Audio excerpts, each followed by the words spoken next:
All right, team. Okay, let's get started. This is Black Myth Wukong, Day 10. Part 1. Probably only one part, but maybe two. We'll see. I really should have started earlier, but tomorrow I will start as soon as I get home.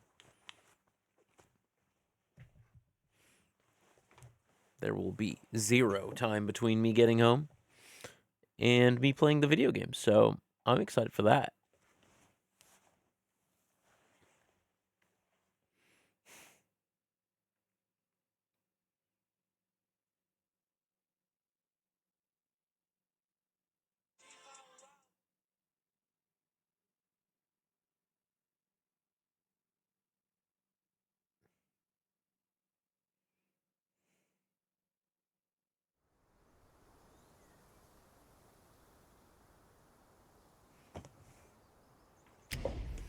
All right.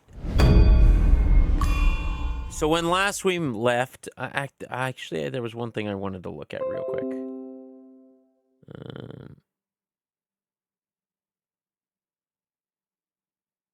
Not sure what that was, but that's fine. We finally finished the ice area, but I think I saw that there was one boss that I still haven't gotten yet.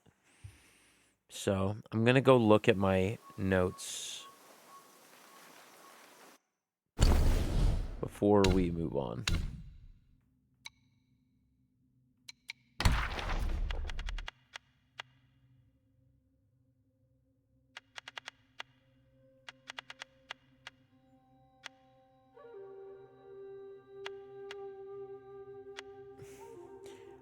Is there still a boss in Chapter 2?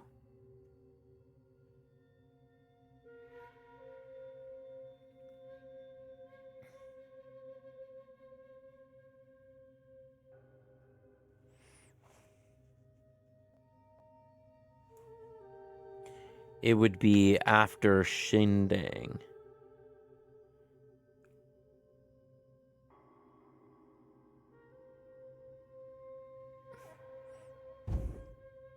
Mad Tiger is up. Maybe it's not.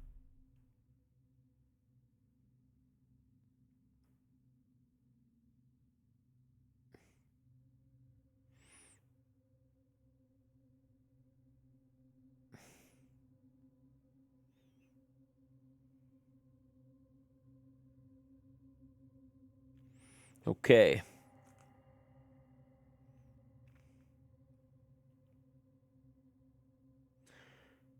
Large sand waterfall on your right side of the Fright Cliff. Oh, but I have to find...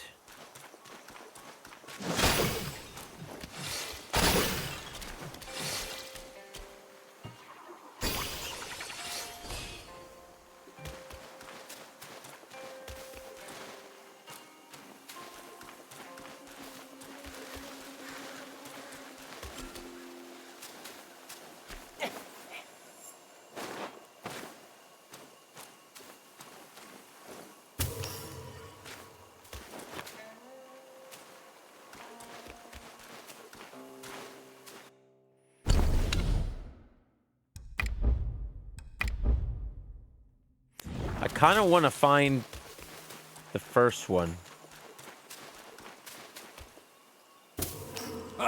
Keeping the finest finds from me? Oh, that's hurtful, kid.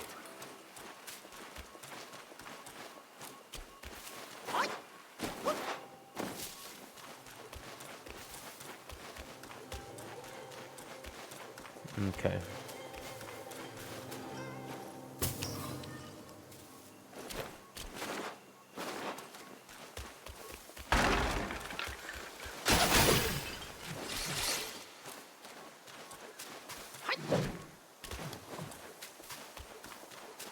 Hello?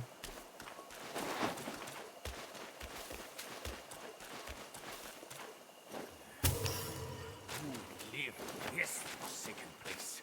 None but spineless guys fooling about. We came here on your word, but see? Even the pests here plague our path.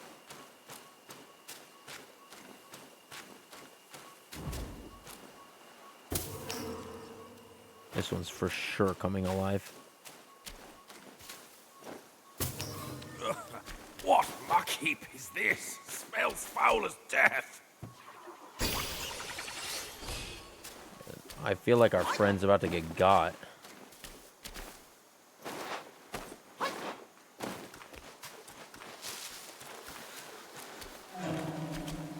Oh.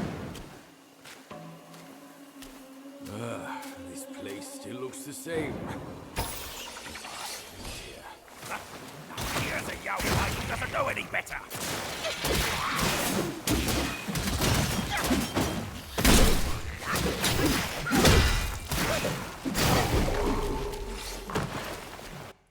All right.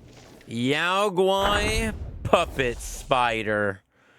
Bad nose, crooked mouth, sharp fangs, poisonous and thick. Check the ears, cut the foreheads, and the face has 8 eyes and ugly appearance. Long ago, a woodcutter lived deep in the hills. One day, he went down to the market fair and saw a puppet show. He loved it and yearned to see it again. One day, as he cut wood, he heard shouts of glee in the mountains. He followed the sound and saw a mob of Yaguais reveling themselves. Despite his fear, curiosity urged him to climb the rock to watch them from afar. The Guais were gathered in a circle, watching an acrobat show. Too far to see well, the woodcutter could only discern a red-clad Guai whirling blades in dazzling spins and flips. And entranced, the woodcutter crept closer. He saw the aerobatic Guai had legs tied behind his back, strings dangling from its feet. In a flash, he knew it was a puppetry trick.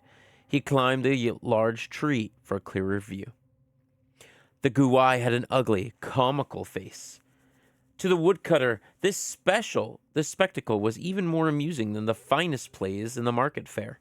He watched spellbound. A chill on his neck jolted him out of his reverie. Reaching up to check, he found his fingers coated with green spittle.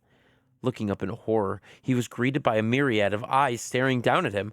There, in the treetops, dangled a violet spider, its legs threaded with silk, tugging at a distant puppet Guai to and fro.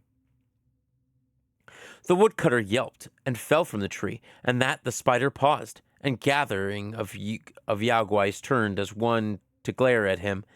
Stricken with terror, the woodcutter fled, and upon returning to his own, fell gravely ill. No remedy could ease his suffering, and he wasted away and soon died.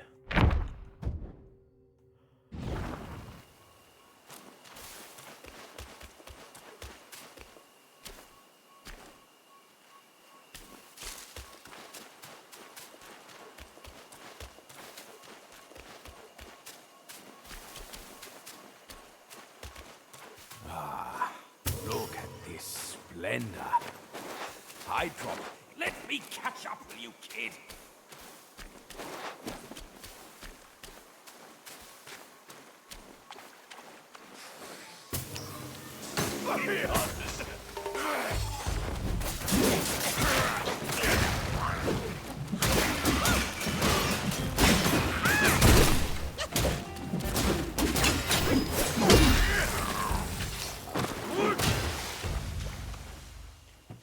No.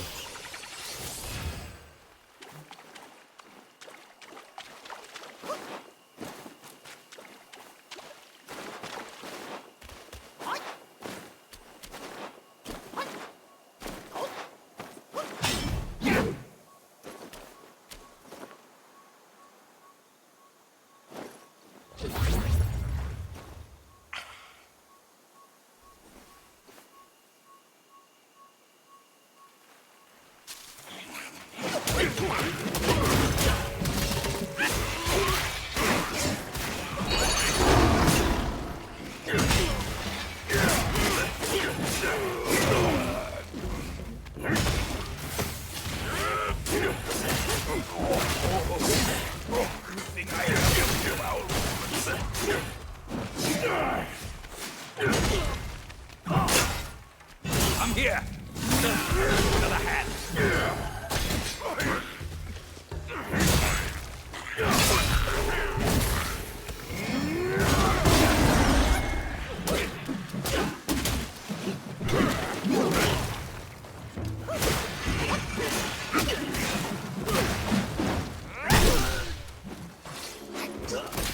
All right.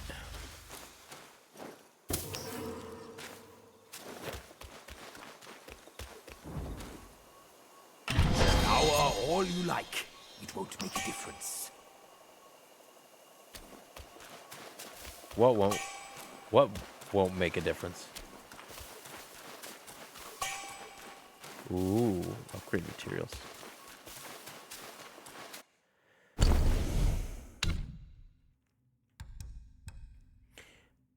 Massively critical hit chance and critical. Is it back?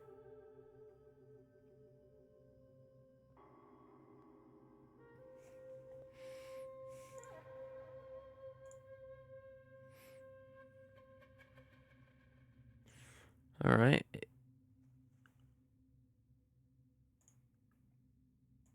It looks like we're back. Yeah, it looks like we're back. Steady. Steady as she goes. Can you, puppet tick, can you discern the outer guise? Who cares when hidden from your eyes? When hung up high, what use retains a puppet's dance? Its fleeting gains.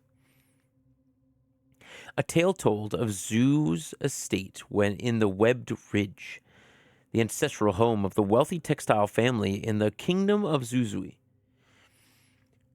Rumors claimed the estate housed vast amounts of gold and jewels, but those riches were never found.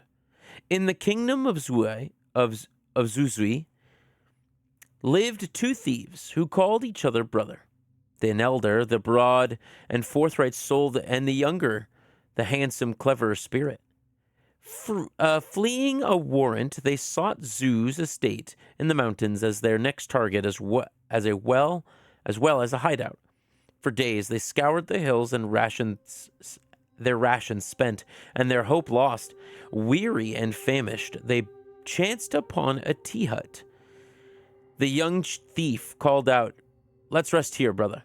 The elder replied, "We've seen no one for days. How could there be a tea hut?" But driven by hunger, the young one hastened towards it. The elder chased after him, pleading. They tussled until they entered the hut. Crude and dirty, it had a rough log tables and stone stools. There were no patrons inside, only a hunchback old man with a cane brewing tea. The young thief asked, "How do you sell tea here with no one around, old man?" The old man pointed to a dim village behind the hut. "This humble one lives in the hilltop village. This hut serves but to eke out my living." Then he served 2 bowls of thick, strange-smelling brew. The young thief reached for one, but the elder brother stopped him and asked the old man, "What do you know of Zoo's estate?" The old man grinned, "It lies within the village. Drink your tea, and I shall guide you there." The young thief beamed, but the elder grew warier. He snatched up the bowl from the younger one. "I shall try it first." With that, he downed it in one gulp. No sooner had the tea hit his belly than he collapsed, writhing in agony. The young thief turned to the old man, only to witness his true form revealed as a hunchback, cane-wielding creature, its body entangled in silk. Lifting his eyes, he saw a colossal spider perched in the rafters, tugging the strands to prompt the bug to tap its cane in resonant ting-ting. At the signal, the stone stools shifted and unfurled their legs, and they became little stone spiders. They sat silk at the elder thief to entangle him. At this sight, the younger thief turned and fled, as he had not heard his brother's pleas for help.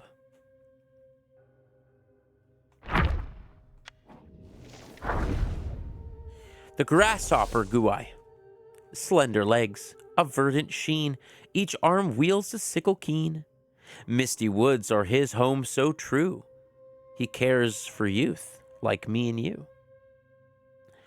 During the reign of the greater Emperor Han, there was a village called Bath.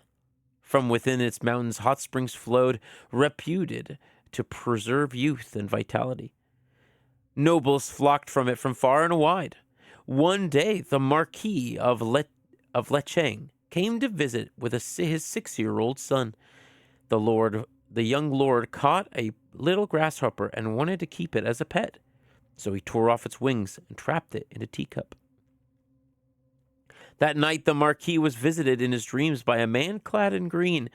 Your child has imprisoned mine, he pleaded. We are both fathers. I beseech you, help my little one. The next morning, the Marquis summoned his son and inquired what had happened. The boy, who feared his stern father, only provided vague replies.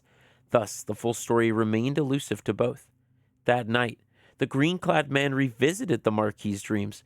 With twin swords at his waist, he warned, if you don't return my son, you'll never see yours again. The Marquis woke with a start and rushed to his son's bed only to find it empty. Servants scoured the village but found no trace. Only the young lord's page remembered the bug catching. He rushed to the study and found the overturned teacup and gently released the grasshopper onto the grass. By noon, the young lord had returned home safely, yet his hands were red and swollen, and he couldn't stop weeping. When questioned about the events from the previous night, he sobbed. I dreamt of a man in green, a great jumper. He carried me on his back and hopped a few times. And then I didn't know where I was. He scolded me for harming others and struck my palms with a sword 20 times. Then when asked how he came back, he was unable to answer, overwhelmed by fear. I think a lot of people are reading Journey to the West right now, which is kind of sick. You don't see a lot of Chinese mythos in this day and age. Alas, it is said that all beings love their young. The truth that spans the world, even Yaguai's, it's no different. In late years of the Han, the hot spring in Bath suddenly dried up.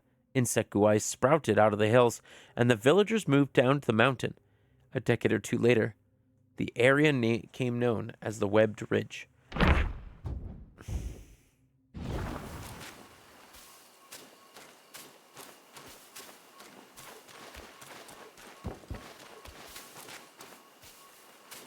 Depends on what you count as Journey to the West. One Piece and Dragon Ball Z are undeniably deep. That is true. But how many people... What could this be? Something I won't miss for sure. How many people know that One Piece is influenced by it? Because I knew that Dragon Ball Z was influenced by Wukong, the Monkey King, but I did not know that One Piece was.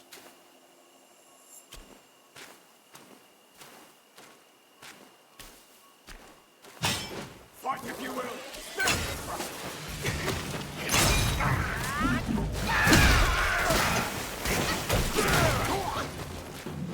Take my rate.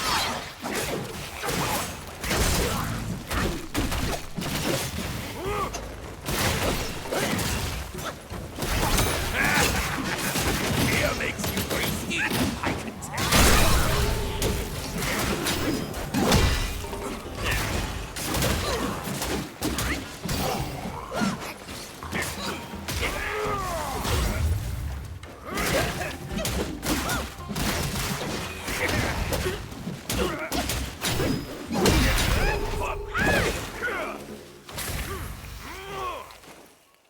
All right, well. I was watching Havoc in the Heaven with a friend. I was like, whoa, Son Wukong is very similar to Luffy. Okay, gotcha. They're very similar powers, also, especially their personality. True, very, jovial. Always wanting to have adventure.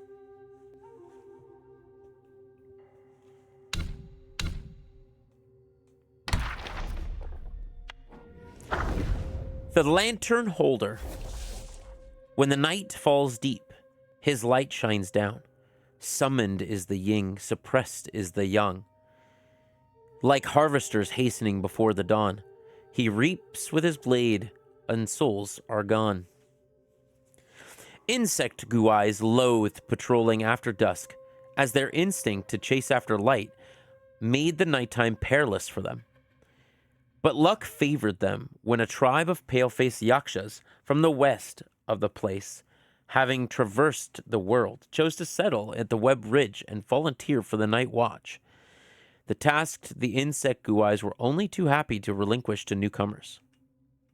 The yakshas were proud and fierce by nature, turned into pharaoh guais, yet they still clung to their old ways in the days that they were revered.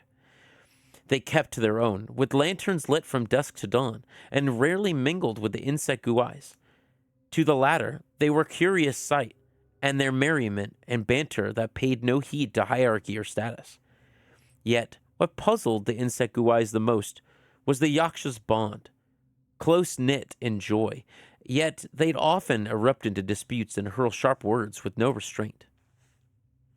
One night, a quarrel broke out during an idle chatter amongst the 4 yakshas on patrol, and their ranctious noise woke the insect guais. "Why must you carry on as this?" The insect guais rushed to mediate, persuading them, arguing one moment and clumsy the next, and chummy the next. Why not treat each other with proper respect, like we do? In an instant, the quarrel ceased, and in unison the yakshas retorted, "You are misstated," one spat. "Only through open discourse we grow." Another chimed in, Exactly when we air out our disagreements, it only makes our bond stronger." And the third added, "Indeed, by having each other's backs, we made it through a lot of tough times. Our harsh words don't mean any harm." And the last concluded, "Unlike you, insect guais, we hide no secret grievances under our guise of harmony." And with that, arm in arm, they departed, leaving the insect guais to dismiss the exchange with a bemused eye rolls. Even if people don't know the story, its influence, it is already worldwide. True! That is true. The story reminds me about how Don Quixote is still genuinely funny 5 years. Yep. It's when I read Don Quixote in my Spanish class, I was like, this has to be like a fun story for kids. And I remember my teacher saying that originally it wasn't made as a fun story for kids. It was made as a way to, like, don't follow your dreams kind of story. But now it's a lot more lighthearted, I think. But yeah, I never read the Journey to the West. I didn't even I knew of the story of Sun Wukong. I didn't know what the story entailed, and I didn't know that it was a book that was written. But I think it'd be interesting. The warning against the perils of video games? Oh, man. Why? We want more people playing video games.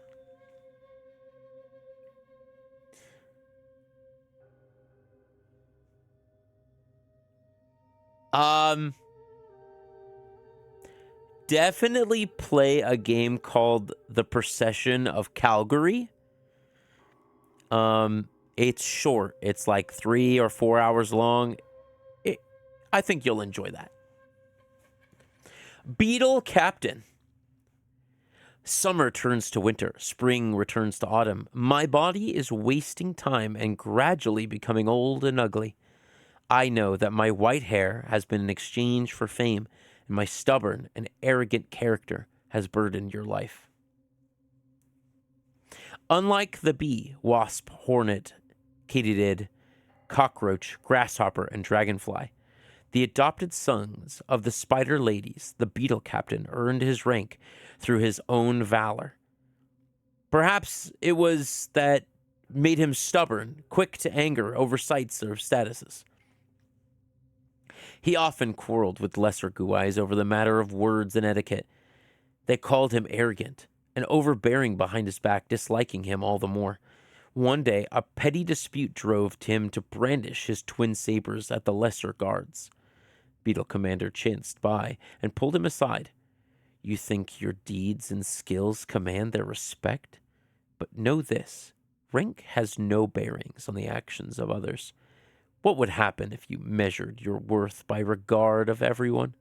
When stone spiders show you respect, and you think that that makes you their inferior? The captain retorted, You're a commander. None dare to offend you, but I'm a minor officer. If I don't assert myself, those lesser ones will scorn me even more. The commander shook his head. And if they treated you with a greater deference than me, would that make you my superior in practice and skill? Nay. And for what I've observed, that none of those who clamor for respect often receive the least of it. And what became of the beetle captain? Alas, he remained as he ever was, as one nature could not be so easily altered. It was said that he continued to contend with all who crossed his path, until at last he was never seen from again. It's funny to me that everything said about XYZ New Media, people were saying about books back in the day. Yep. I mean, people are still banning books for some strange reason.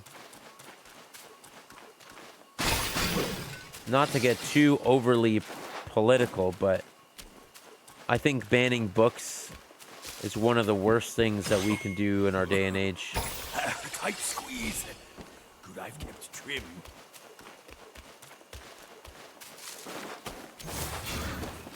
Don't even forget about the burning of books.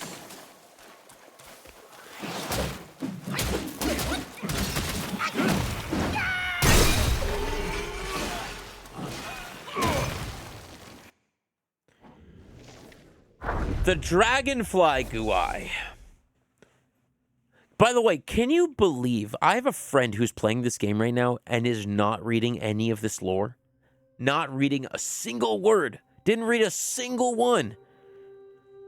I am like livid. I like shook him today at work because I was like, how are you playing this game and not reading any of it?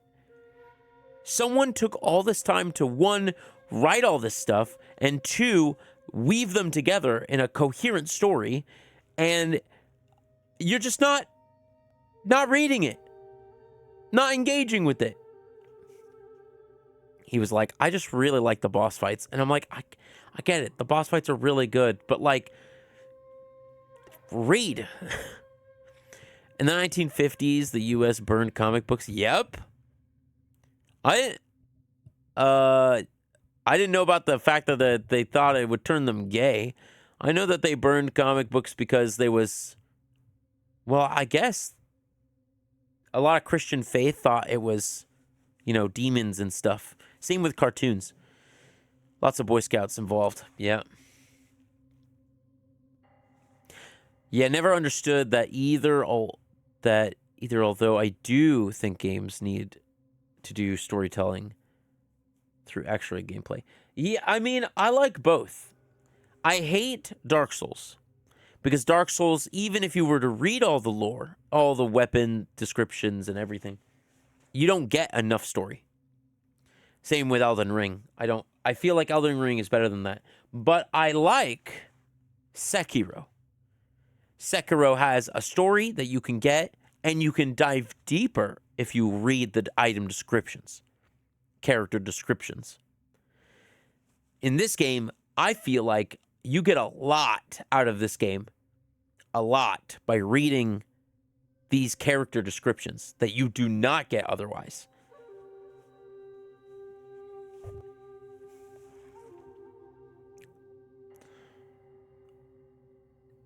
I wouldn't say a lot of games, but I would say definitely a handful. I also like games that don't start you with a story, but give you a story throughout the playtime. Like, I don't need to be hand-fed exactly my character's motivation and, motivation, the backstory of every single thing that happens in this world, every character I'm going to meet. I don't need to know that all front loaded. I'm down to learn that throughout the course of the story. I think that makes it super engaging for me. One of the reasons why I come back over and over to play this game, obviously, I like the combat. But the combat's quite stale. Varied combos only go so far. It's this lore. I like reading this. Originally, I wasn't going to read it because I was like, it's like 5 paragraphs per person. Like, that's a lot of time wasted reading. But then I read like 2 or 3 and they all like interwoven together. And I was like, I want to know. I want to know the rest of this stuff.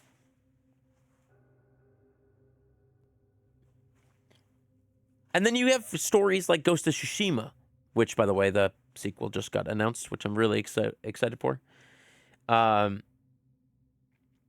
Where the lore, all the lore is done in the side quests.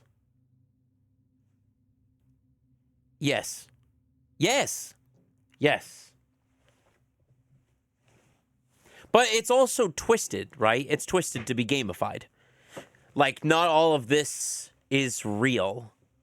When I mean real, I mean not all of this follows the Journey to the West and Chinese mythos one for one. It's not one for one, but it is written with passion enough that it's tied in. It follows, loose guidelines and is enjoyable. Like, they made it enjoyable. So, I'm glad it's not one for one because it makes me want to go and read the story. Yeah. Once you read the original story, get back to me. Let me know what you think. I might read it down the line. I haven't read a book, like a full book from start to finish in a little bit. So, because I read a lot of game text. I'm also dumb. Dragonfly Guai. Fly through the flowers and willows to shoot hidden arrows, flap your wings, and ride the crooked wind. It is difficult to achieve good deeds with small wisdom, and 2s and 3s block the way. Havoc in Heaven. Okay. Where could I watch that? There was a Dragonfly Guai who loved archery. His mother saw his gift and used her connections for an opportunity to have him trained under a Yaguai king of the land. To the king, the Dragonfly Guai seemed like a diligent, talented student. He drilled hard each day and served his master with great respect, always at his master's beck and call. At times, he'd be practicing outside, but at a single command of his teacher, he'd appear at once. The king had doubts, but considering the dragonfly's swift wings, the king dismissed his suspicion. One day, the king taught him how to imbue his bolts with greater power. Wait for the arrowhead to glow, and then release. The Guai swore he'd remember, but when tested that afternoon, he couldn't recall anything. The king assumed he hadn't grasped the lesson and explained it once again. But the next day, he had forgotten it again. The pattern continued. The Yaguai king flew into a rage and set to punish the Guai. The Guai fell to his knees and pleaded, "Mercy, master! I have brothers. Each of us knows only a portion of the lessons. That's why I can't answer." At this, scores of identical dragonfly Guais emerged, all kneeling and bowing nonstop. Offended, yet tickled by this revelation, the king demoted them all to lowly patrol guards and taught them no more. Alas, while petty screams might seem perfect at first, earning praise and favor, they sowed the seeds of trouble, and the truth is revealed. One faces ridicule and brings ruin upon themselves. YouTube? Okay. This is an enemy.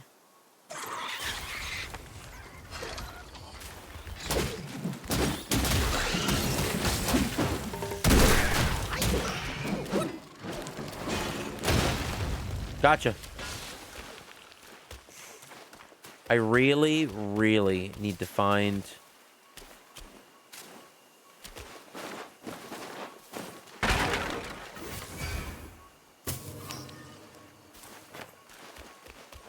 Is this down into the... Yeah, okay.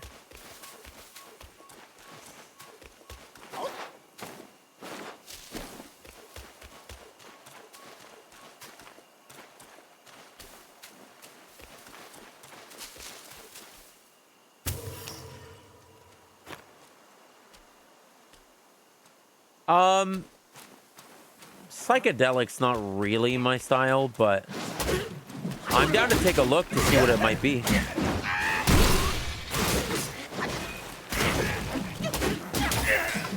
That chest, quick! Treasures in. Hungarian mythos. Okay.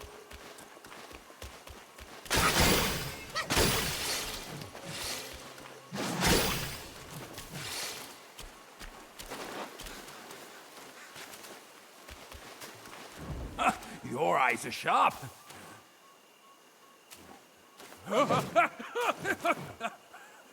What petty quietus?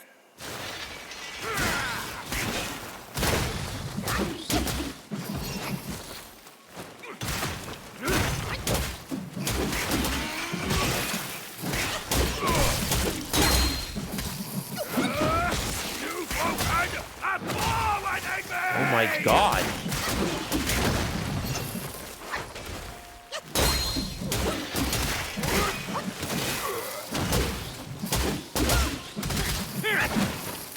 One more freak from my rake!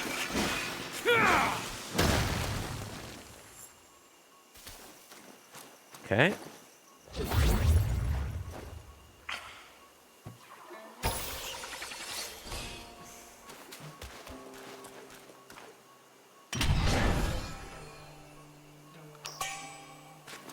Cold iron leaves.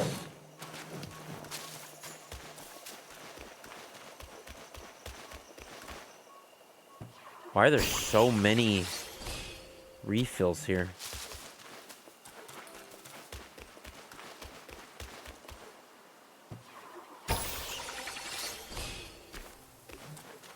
I feel like there shouldn't be so many refills here.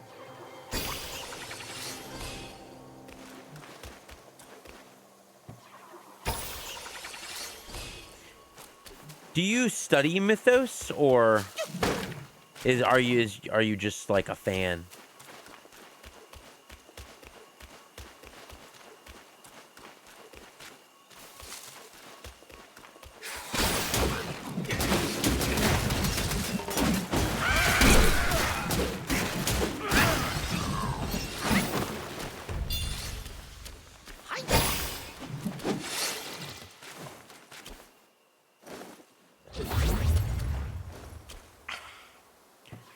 I know the study of mythos is something that people do. Quality animated films.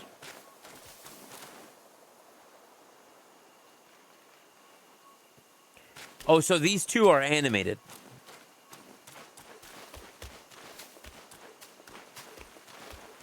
I'm down. Show me. I'm in.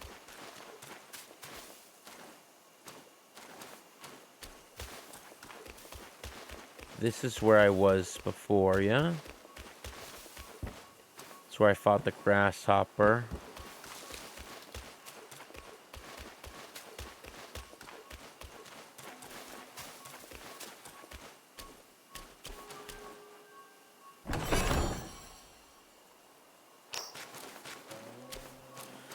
Lots of gold. They're from the 60s and 80s. It's kind of cool. Really would have never pegged. Oh, shit!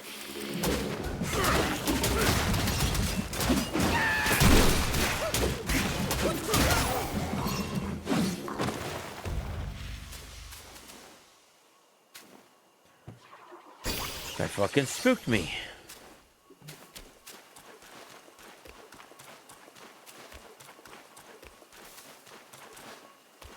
A wide road ahead. An ambush all but certain.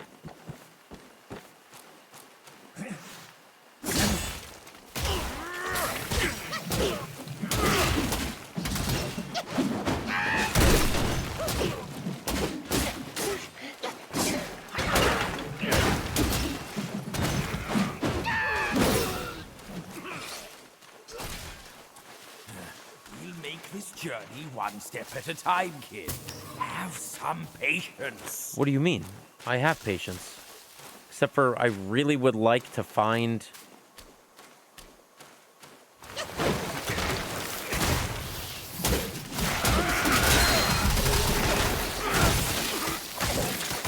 Now.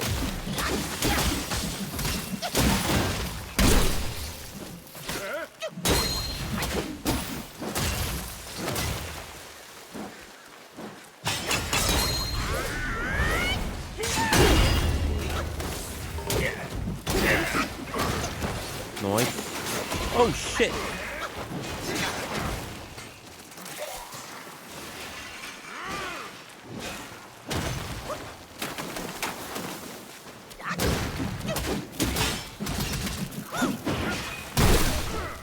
Nope.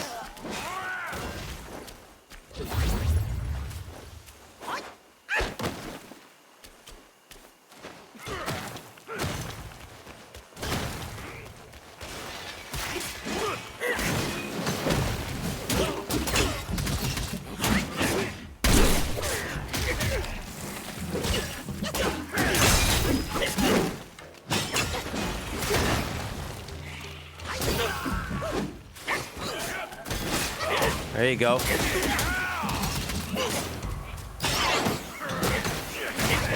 Oh.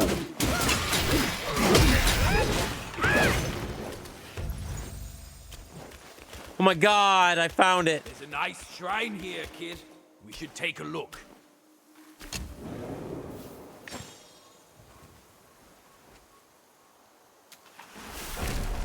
Ah! So many spiders.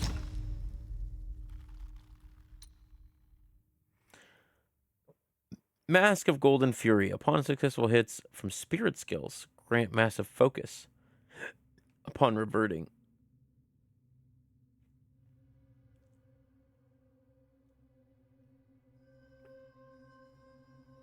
Upon critical hits and defeats, gain a small amount of chi.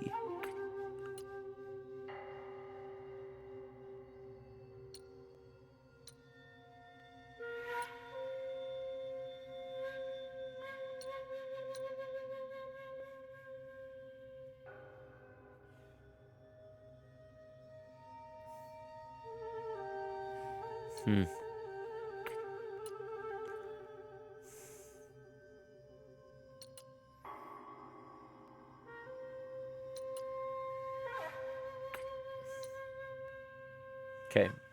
All this is about. Yeah.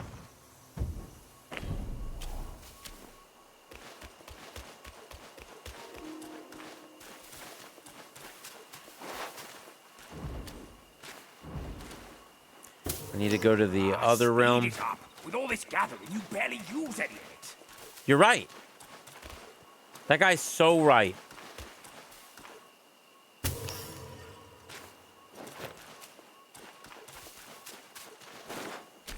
I barely use any of it when I gather all of this shit. Okay, but I cannot actually jump down there.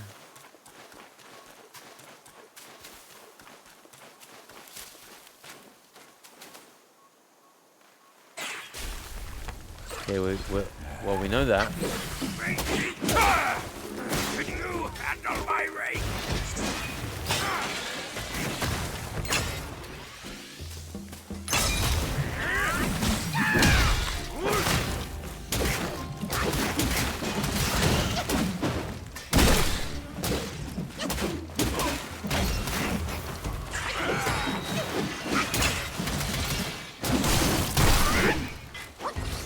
Gotcha.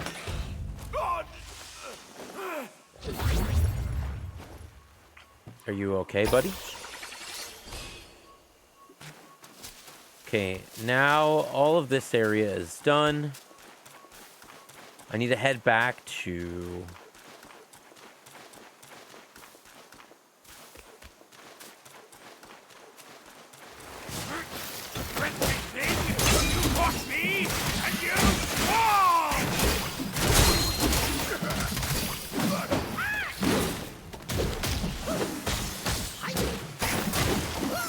I'm so glad I have our friend.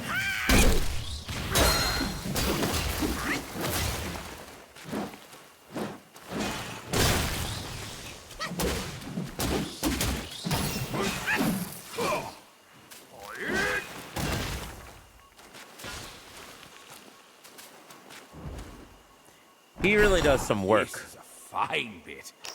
Better entrust it to me.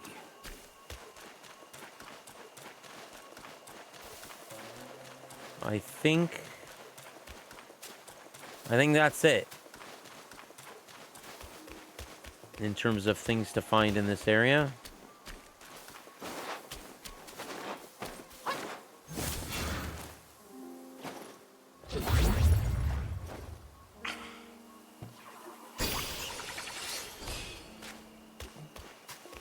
And then I think I have some reading material.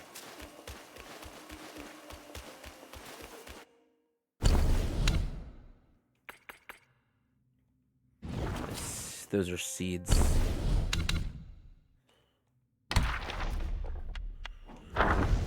The stone spider, small and humble, a spider I be. Yet in stone I adorn, with comrades in peril beside me. In the olden days, a lesser beetle Guai, in the webbed hollow rose to the rank of captain through sheer prowess. But the promotion swelled his ego, and he lorded over the others till they shunned him, much to his ire. Upon the day of rest, the beetle captain found himself bereft of friends to squander the hours with, and thus roamed the cave alone. He beheld a stone, from which long and slender legs sprouted forth. As it turned out, the stone was held by a stirring spider from his slumber. These spiders, burdened with stones upon their backs, moved in a slow and clumsy manner. The captain, beset by the foul mood, kicked one over and laughed at its plight as it flailed and struggled to right itself. With each attempt it made, he flicked it down again, goughing. After who knows how long, the crisp rasp echoed from the cave of the depths of the cave. Soon hordes of stone spiders marched out of the dark. Seeing the threat, the captain drew his weapon and charged into the mist. The spiders showed no fear. They hurled stones, spat spit and venom, and rammed and butted. They drove the captain into a rage, and he spun with his twin blades of frenzy, in a killing frenzy amidst the spiders. As he cut them down with zeal, a flicker of a lantern light neared, followed by a playful voice. "You fool, do you think you can slay every spider in the webbed hollow alone? Come with me. I'll take you to play under the peach blossoms." The beetle captain lifted his gaze, and behold, to a maiden of unsurpassed beauty. His heart stirred, and he followed her at once. Henceforth he was seen no more. The old Guai mused, to slay spiders with their layers is but to seek death itself. See, this one was woven in with the beetle captain when he said that somebody was never seen again. What became of the beetle captain? Alas, he remained as he ever was until he was never seen again. So now we know what happened to him. He got eaten by Spider Lady.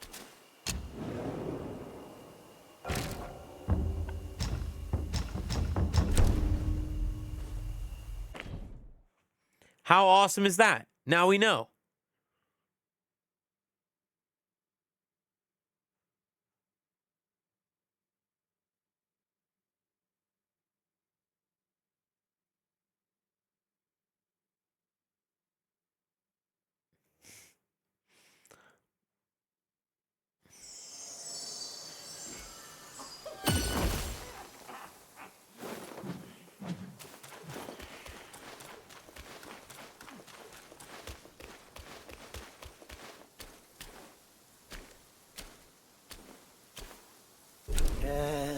In this world. Rest assured, this old Long knows his trade. From seed. Perhaps it's for the best. Go ahead. I can't spend it. Nope, you can't spend all day chatting.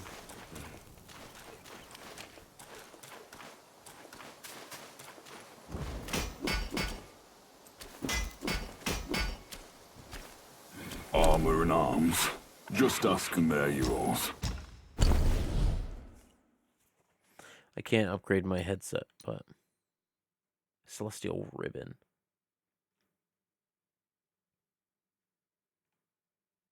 Further increases thunder damage.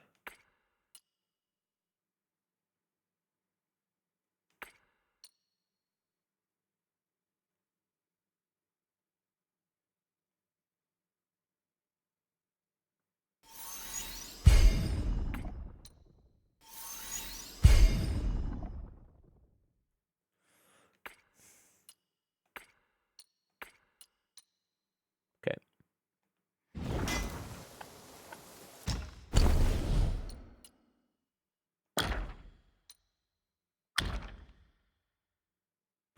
Need a gold tree core.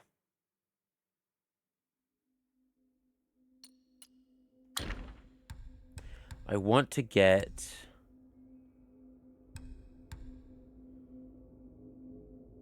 this one.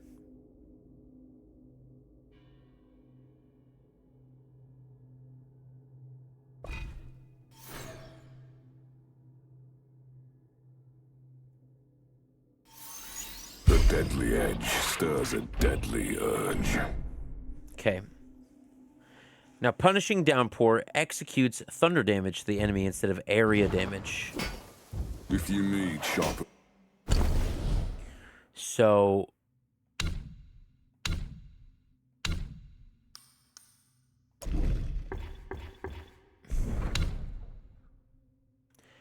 let's see, real quick. Punishing Downpour. After 6 successful hits with the combo, light attack will deal extra finisher damage. Great.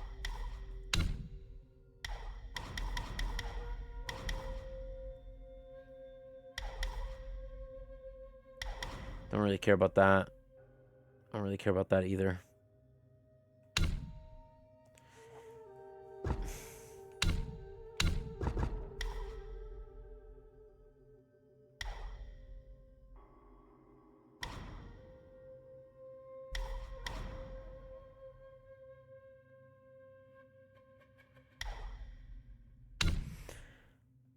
I don't think I want to do any of that. Actually, I was told that this...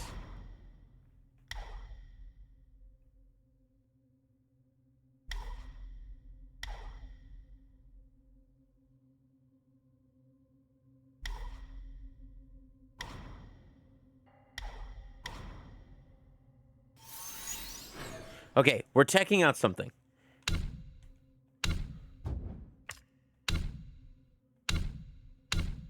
Okay, we currently have a defense of 389. 389 is our defense.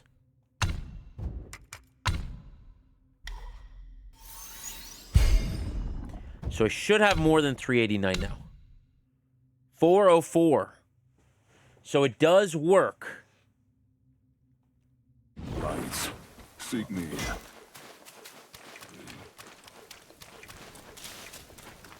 Fantastic.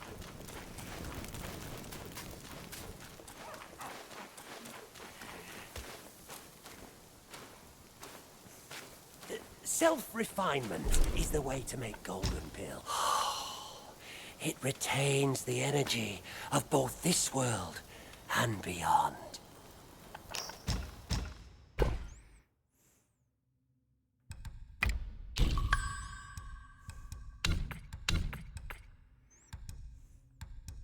Now I can buy those. I have a lot of money, but not a lot to Big do or with it. small.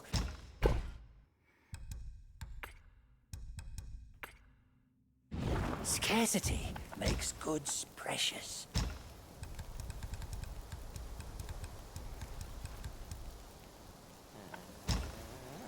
Ooh, I do have mighty cores.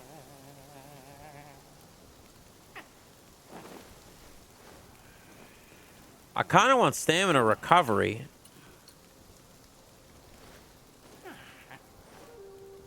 I can get 12.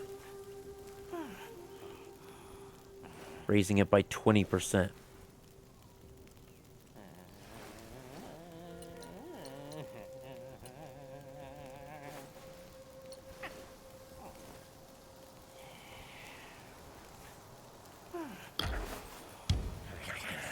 I'm also... From yin and yang, 5 elements, seek from without to craft will.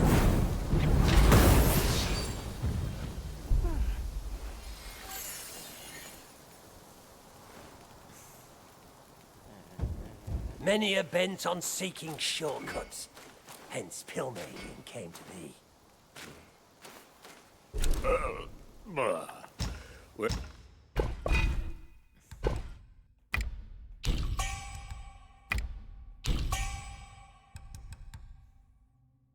Each ship requires 35% of maximum health when health is below half. Using gourd gives you focus. Okay.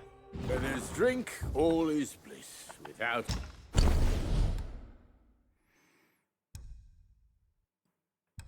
Upgraded the highest tier.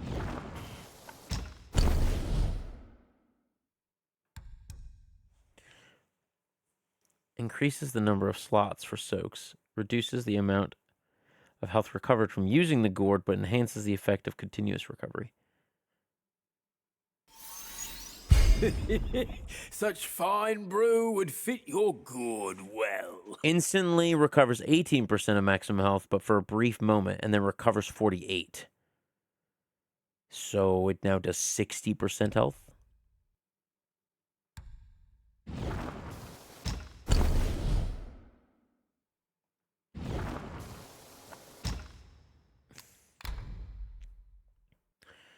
Recovers a moderate amount of mana. Cloud Step, Rock Solid. Critical hit.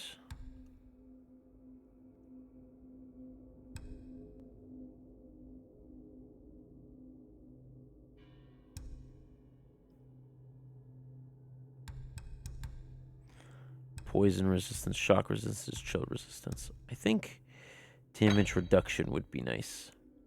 Especially because now it does less healing.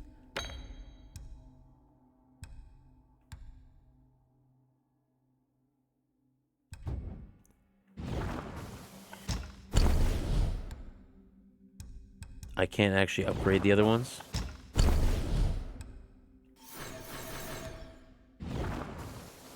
There's no going back to the court. Sorry. Can I actually upgrade stuff here now? Or not upgrade, but buy?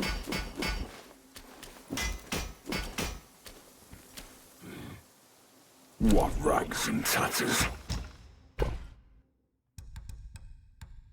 Everything he's selling is shit, so... No wonder you're at my door.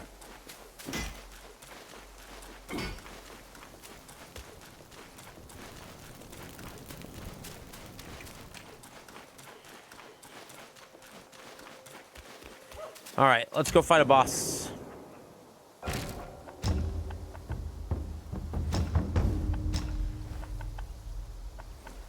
Want to go to... Is it Fright Cliff?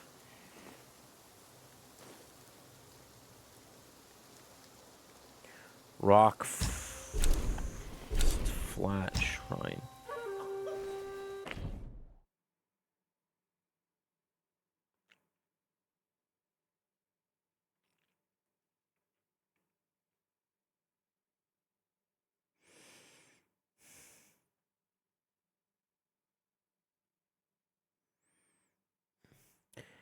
Huh. To the ladders. Right hand side.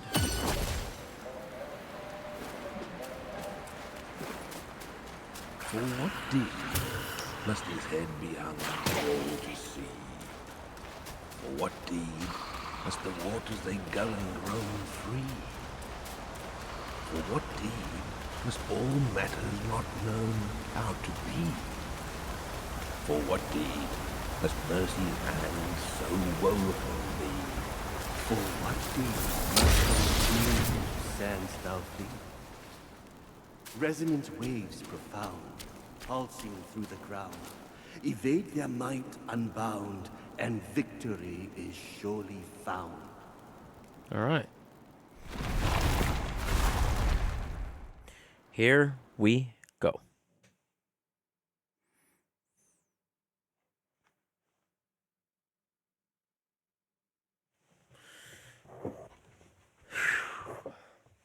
already getting sweaty.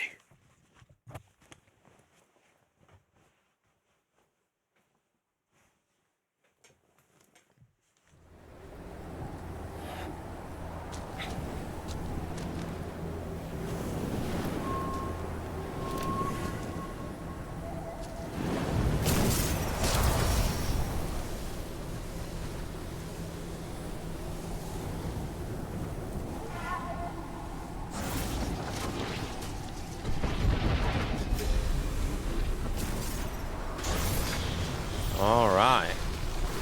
Here we go. Oh!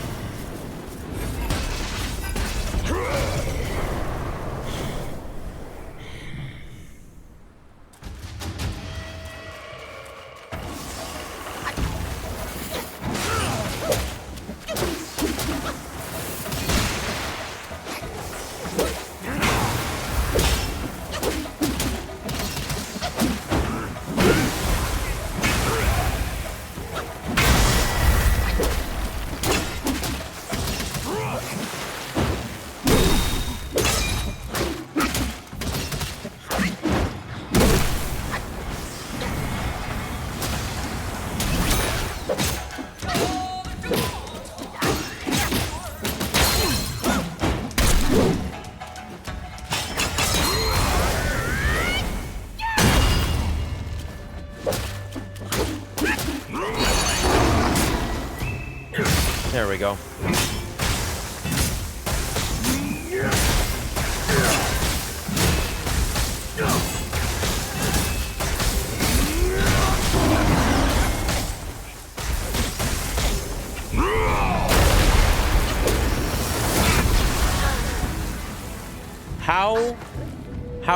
How, why, what? Okay. Okay. All right.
Okay, he wasn't really that bad.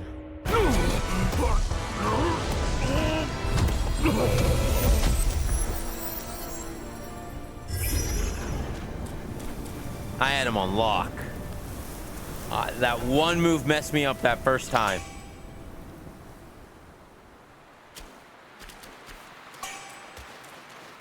Another long pure.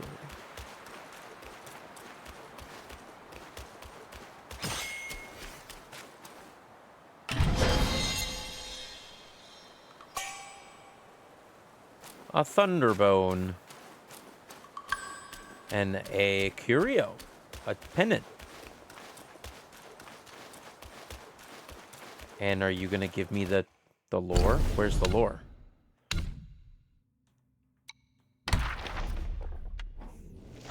The Black Lung.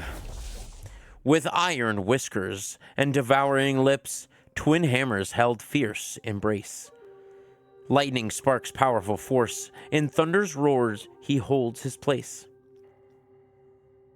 Long had the fisherman beside the river G spoken of the Black Long.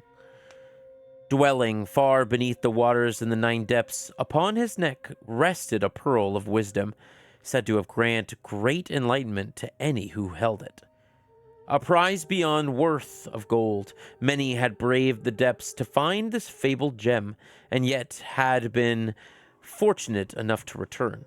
With bitter tears they told of the perils below, of returning with nothing to show for their trials, and worse, of facing the wrath of fearsome Long Prince.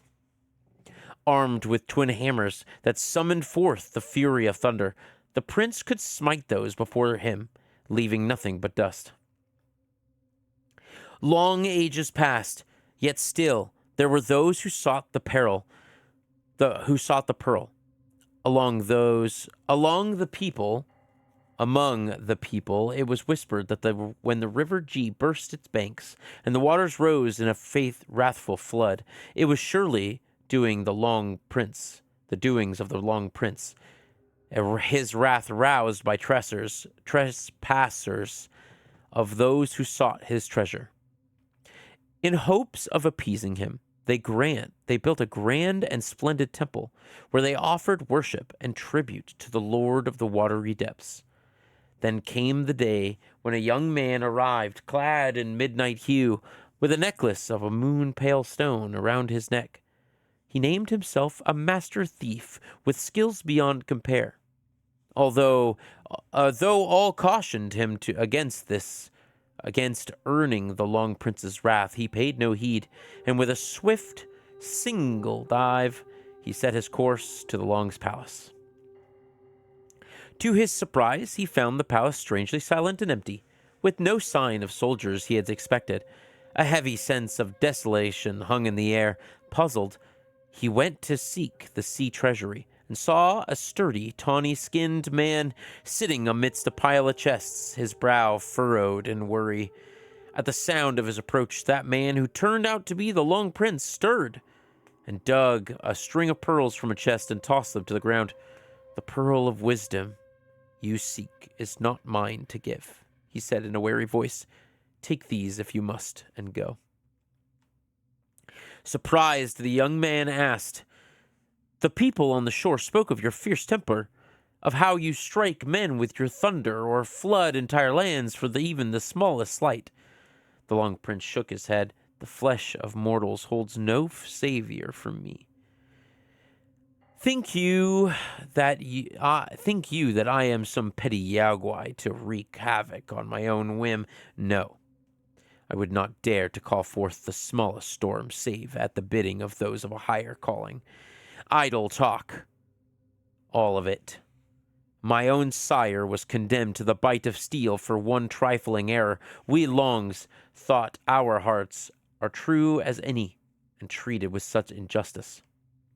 The young man said, "I have heard that the Long King's plight, grievous injustice indeed it is for the sake that you find yourself in such a reduced circumstances." Seeing that he was no mortal, the Long Prince said, "Precisely. I have no wish to meet my end upon the long slaying's terrace. I asked a fortune teller, and he said if I hide well and kill some westbound monkey, I may atone for my misdeeds and restore my honor." The young man pondered this. "A fortune teller, you say? It was the words of a fortune teller that led me to this place. There might be some strange design at work in this meeting of ours. Why not go with me where I come from? It just so happens to be on the road that leads to the west."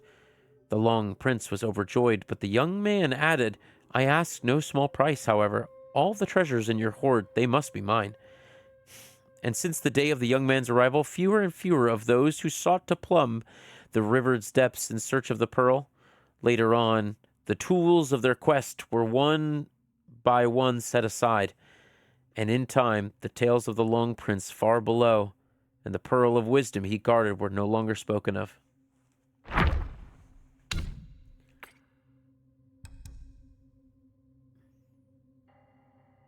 Likely to unfold in times ahead.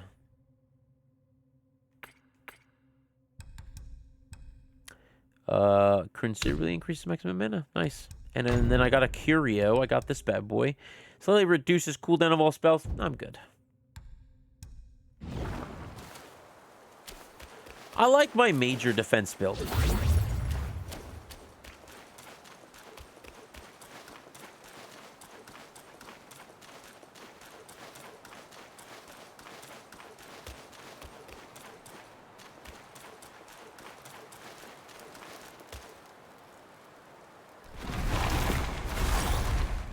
And that should be all the bosses in Chapter 2. So I should have all the bosses in Chapter 1 and 2 done.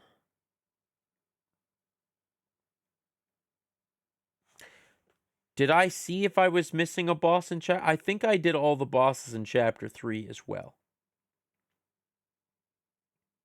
There are 24 of them.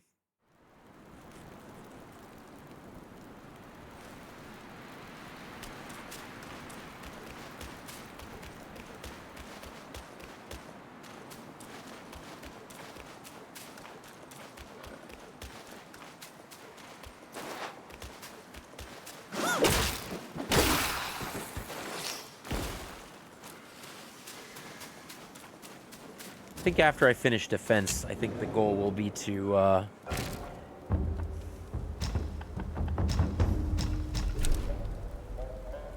boom, boom, boom, boom.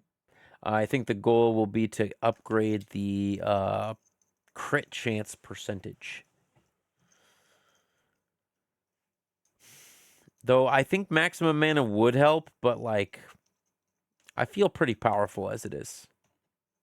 Don't really need more mana.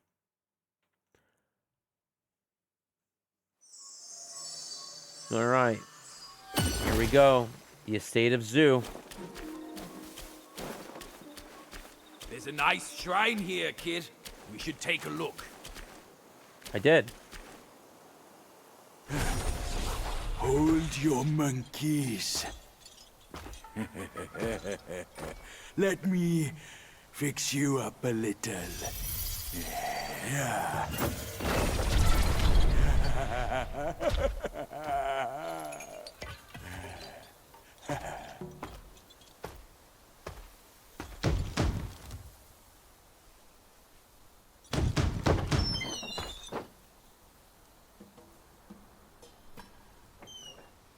Ah, welcome, good sirs.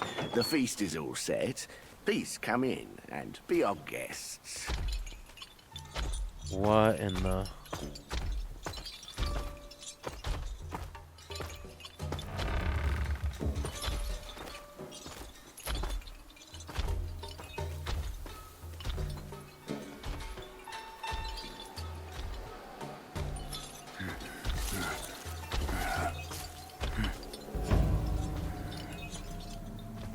Obviously, it's about to be a boss fight.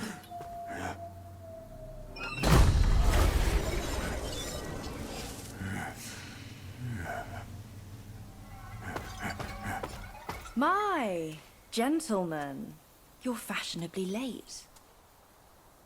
Is your lady not joining us again this time? Lady? Our lady prefers not to be seen in the lower realm. But she's been thinking of you all and sent this small token. She hopes your lady will recover soon and pay her visit up there. What? It's a pity she didn't come. Or she would certainly enjoy a splendid show we've prepared for her. But now, the gift's gone and blood's been shed. What? I say, you two should take the fall. We're just servants, madam. What's the jest? She sees through us. 猪八戒. I know you find your look embarrassing, but why hide from my mother with another pig face?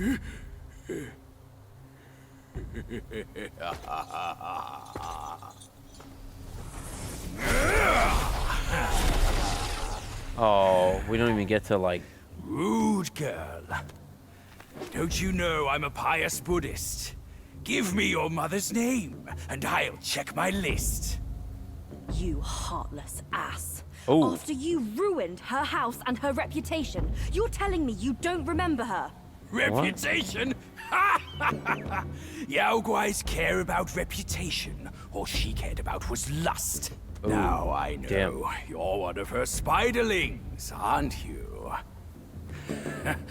Well, well. Your rudeness is forgiven.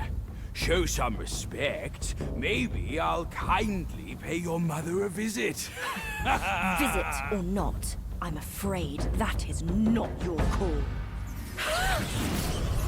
The second sister. Oh my god, she's a spider. What the fuck?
Boom!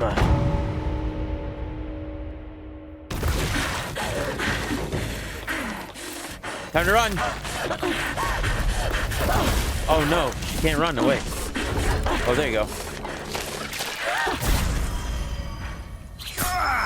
Oh, fuck.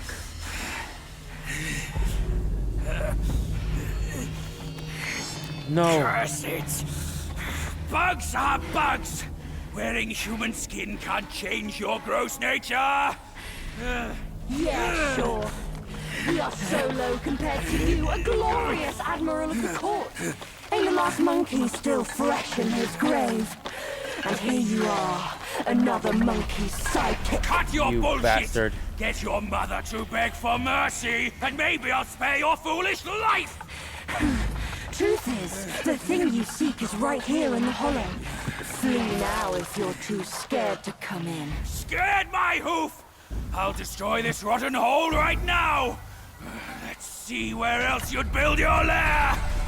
Ah! No! Come back!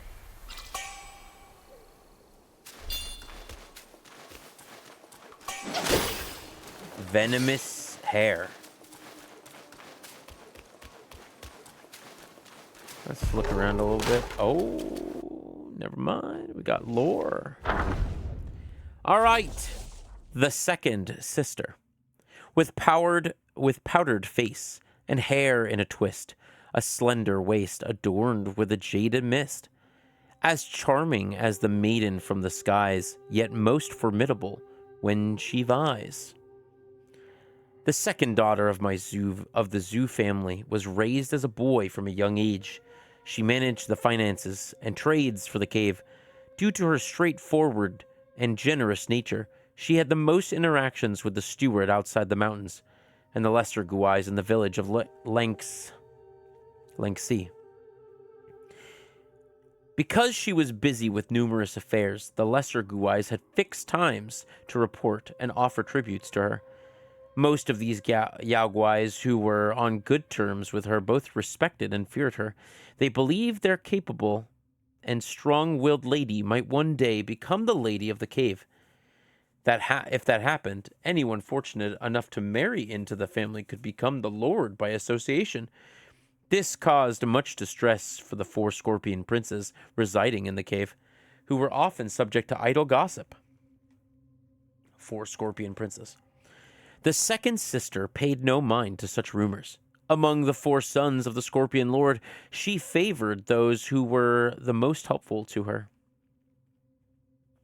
A few days ago, she had acquainted the celestial vine seed from somewhere and planted it in her private courtyard within a cave, assigning the eldest Scorpion Prince to guard it.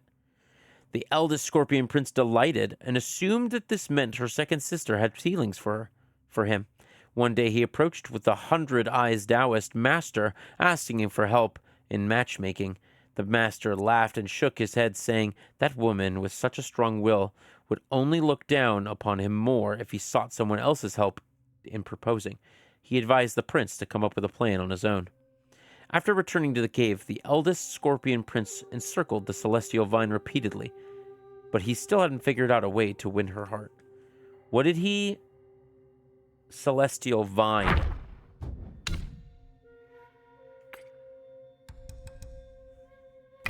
Venomous hair used in crafting weapons. An awakened wine worm.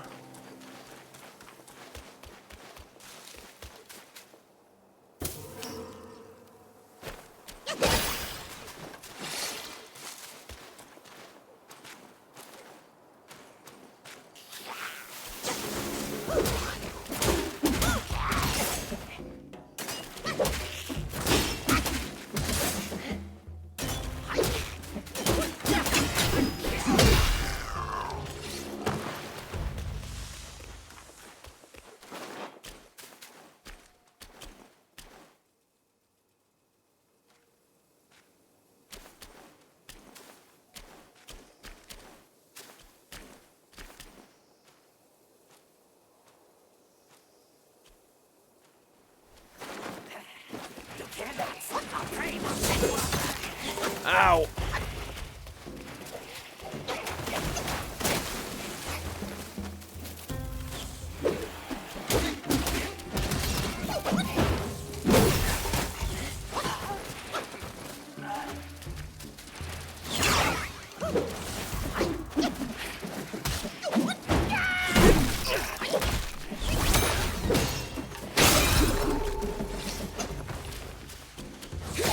Whoa, shit.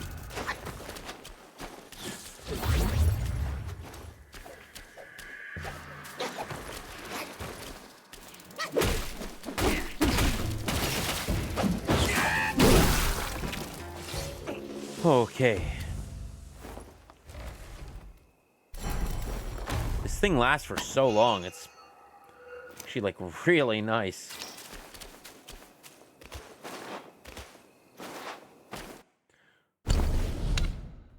More lore. The wasp Gui. When the victory comes, it flies low, and when the power is exhausted, it flees far away. Work hard and wash away the die, and use the power to soar into the sky. A young man once lived in the Webbed Hollow. You may wonder how he found himself living among the Yaoguais. The tale begun in the kingdom of Zuzui, where he was born into a family of weavers, their craft passed down through generations. One day, his father left home in search of a jade shuttle, but never returned. His mother searched for him, only to be told that he had abandoned them to marry into the Zhu family. Consumed by grief and convinced that the Yaoguais had ensnared her husband, she wept day after day, and thus, in his boyhood, the son vowed to slay the Yaoguais and avenge his father.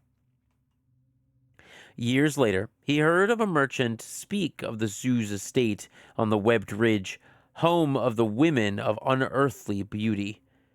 He ventured there alone to exact vengeance, but soon as he entered the mountains, the lesser Guais captured him. Terrified he was, before the little girl in yellow rescued him by commanding the Yaoguais to stop. The girl, barely 10, had a sweet and rosy-faced, hardly an evil Yaoguai as he imagined. The young man was at a loss. To his surprise, the young girl, lonely with few companions her age, brought him to the Webbed Hollow to play. He stayed, and she visited often to lift her spirits. And she visited often to lift her spirits. Conflicted, he spent nights vowing by lampshade to slay the Yaguais and avenge his father come morning. One night, a small wasp flew in and heard his oath, but he paid it no mind. The next day, the girl didn't come. Instead, a woman in green, adorned with an elaborate bun, possessing a fierce and yet beautiful face, arrived with an entourage of insect guards. Among them was a wasp Guai who, with practiced ease, deftly searched the young man's trunk, pulling out his hidden stash of travel money and a dagger intended to murder hidden within his porcelain pillow, before relaying his nightly vow of vengeance to his mistress. The green-clad woman addressed the young man. "No mortal shall reside in the webbed Harlow, yet we spared you to be a companion for my youngest sister. But in return, you plot to harm her, and you shall be punished for this. And that being said, your quest for vengeance is understandable, which is why I shall leave your fate to the Bone Vault." At her command, the guards seized him, casting him into the abyss, his fate uncertain in the darkness below.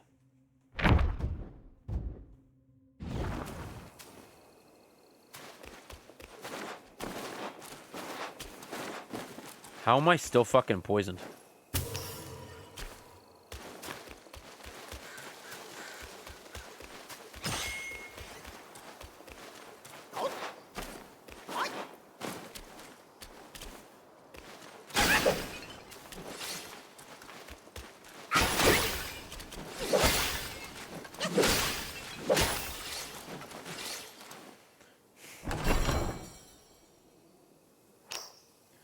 More money.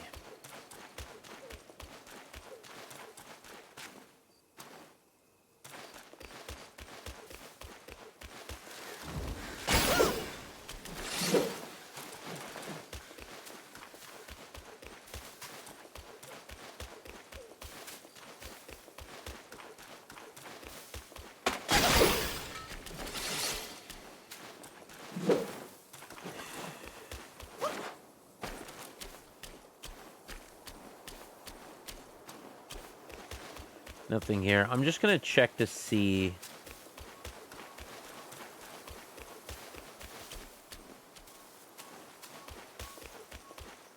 what weapon I can make now.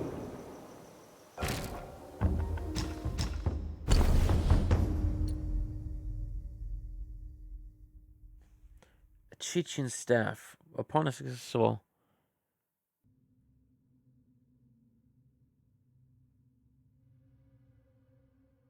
Upon a successful hit with a charged heavy attack, each focus point cost slightly recovers health.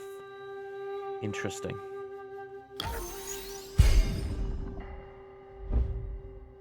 No.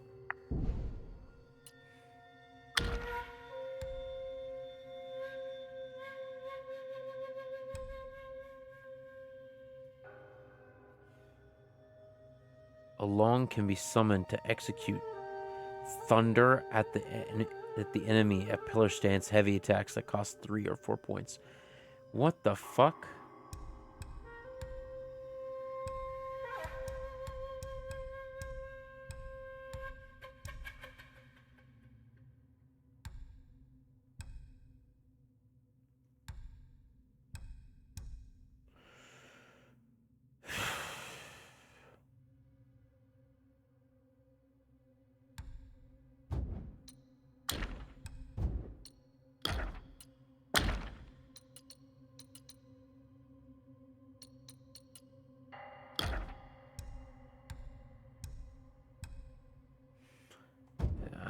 That's 82 attack power. I mean, that's pretty sizable.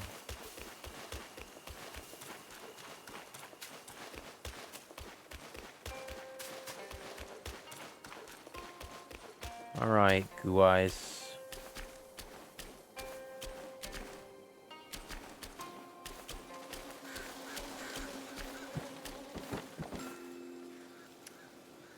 Is that the pit that kid was thrown into?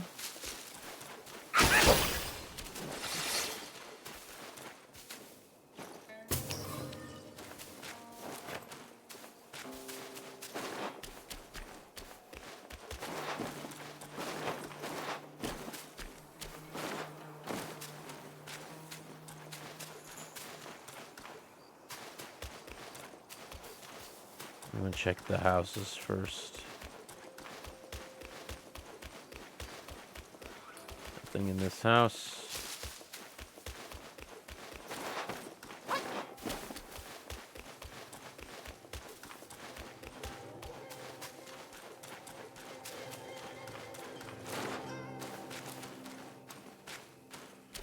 Nothing in this area.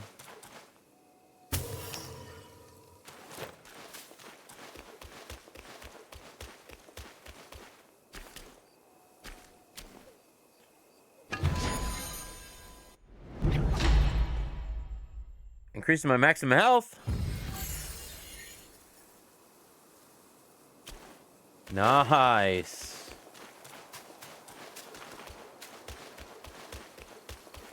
Maximum health is good. Maximum health, defense. I don't mind a battle of attrition. Alright, all that's left.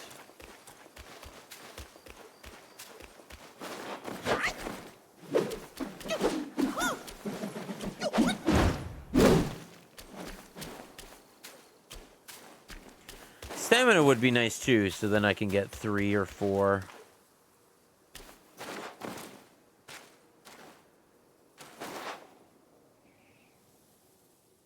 Okay. Oh. Oh, I hate that.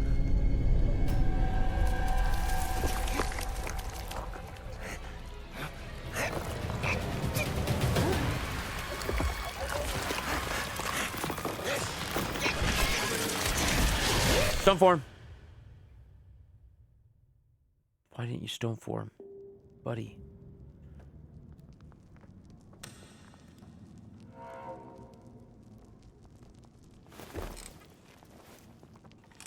Wow, they gave me a bed.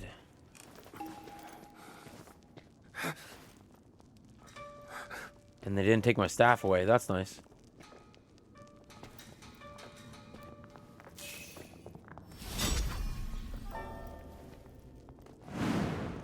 The web tallow.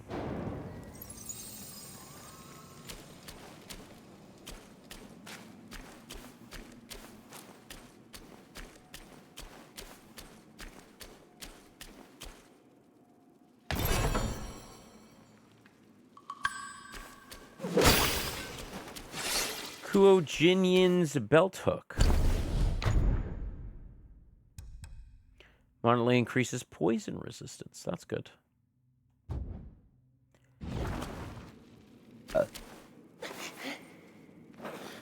Oh, we're definitely going down there.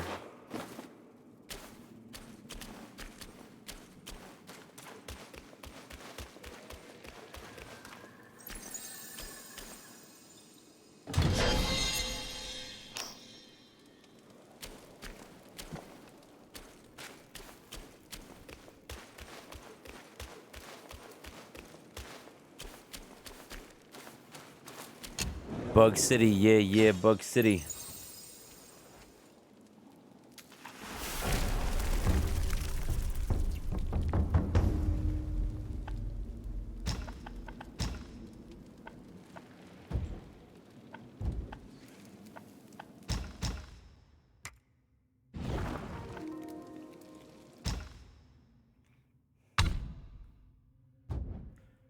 I need 2. Unless, can I take it from somewhere else? I don't think I can.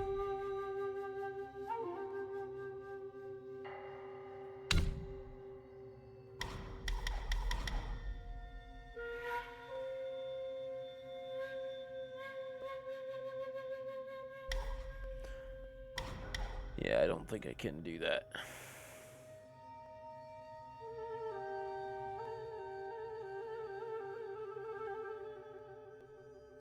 I'll just wait. Oh, there's a spider on the thing. Yikers.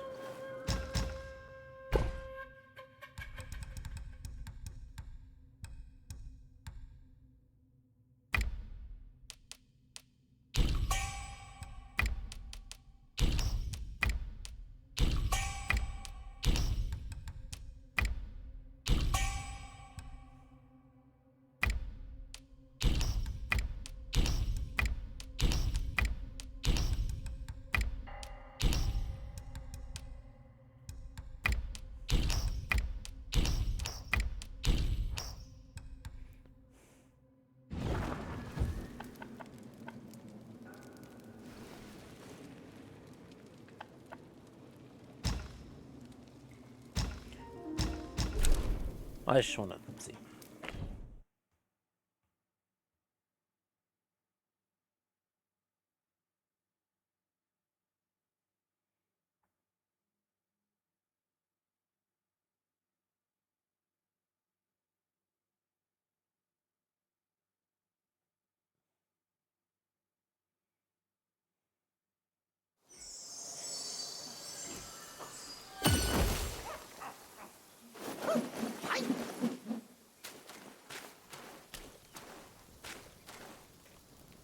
Self-refinement is the way to make golden pills. This is what my ceaseless toil finally yields.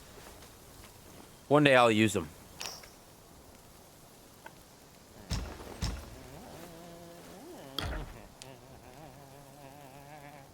Seek from within to ascend. Seek from without to craft pills. Only a handful of health ones left. Marvel of the universe.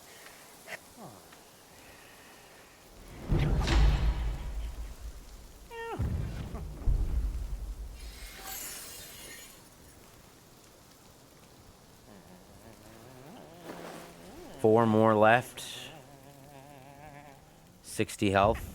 No shame in taking the pills. More unfair are the innate skills.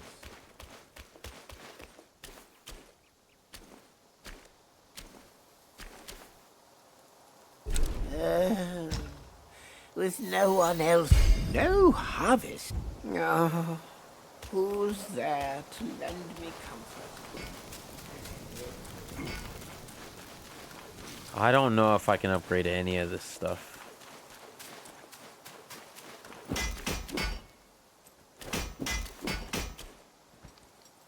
What rags and tatters.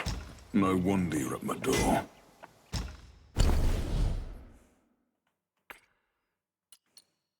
Nope. I need celestial ribbon. Any celestial ribbon. All you lean on is a thick skull. Thanks, bro.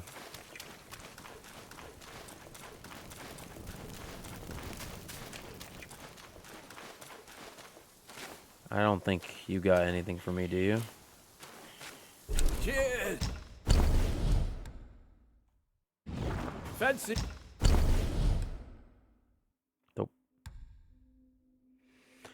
I do wish it would tell me, like, what this would do. Like, if I knew that this was gonna have some big shit at the end, like it recovers 100% of my health. It can lead to success.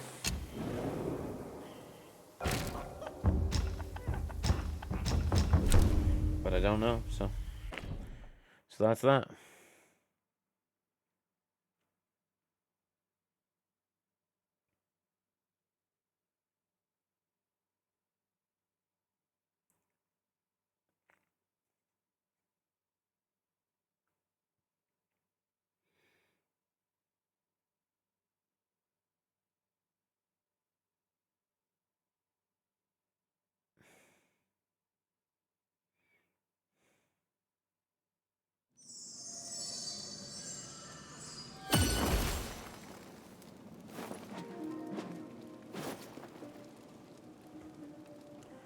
All right, let's do it.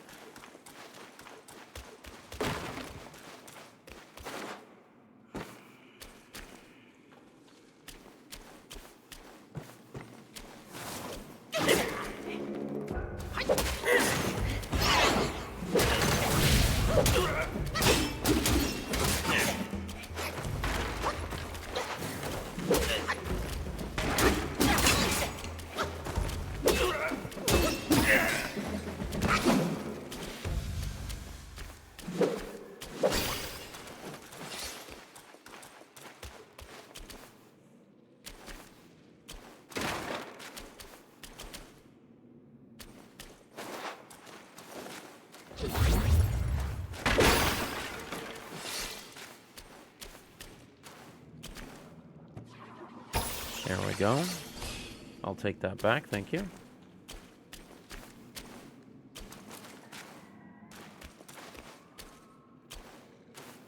There's some angry shit everywhere.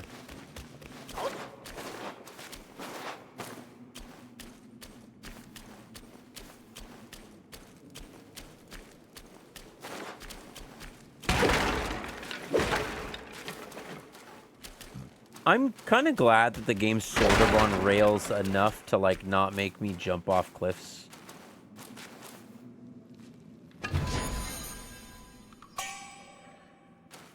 Goji shoots.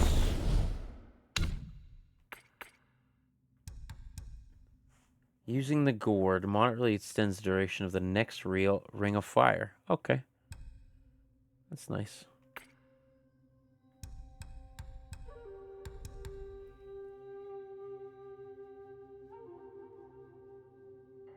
Withered silkworm. These are remnants of silkworm lava stricken with unfulfilled in their transformation. They bear the natural parlor. I wonder if I can make silkworms then.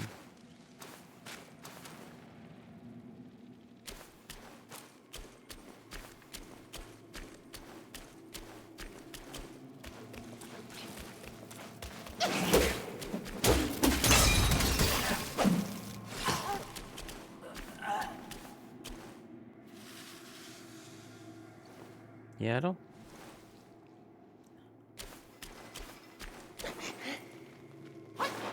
Okay, cool.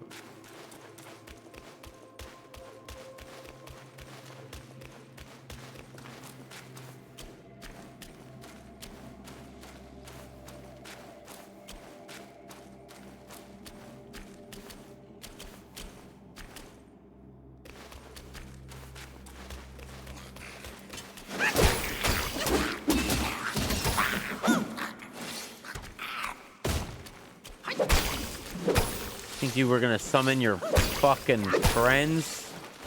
Your goo friends? I don't think so.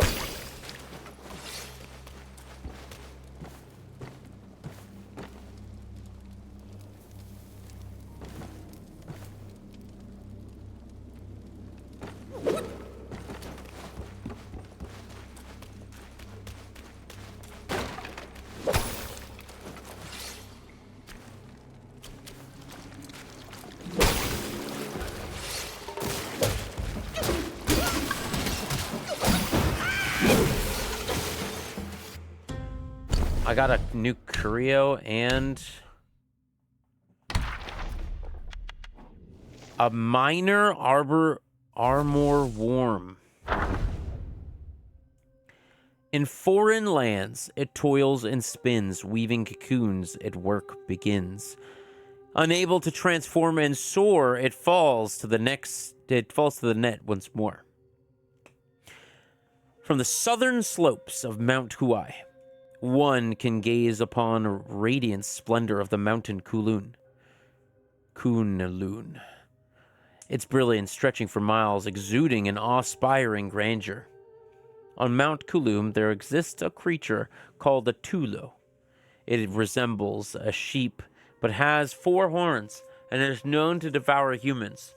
Another creature known as Quinyon looks like a bee, but is larger than a mandarin duck.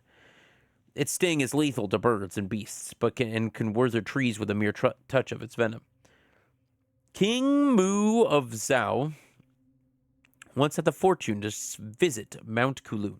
He toured his magnificent palace, tasted various celestial herbs and delicacies, and listened to some sweet music performed by beautiful celestial maidens, and saw many wondrous mythical beasts. When the celestial maidens presented gifts to King Mu, he refused, but pointed to the mythical beasts in the garden and asked, "May I take one of these extraordinary creatures back with me?"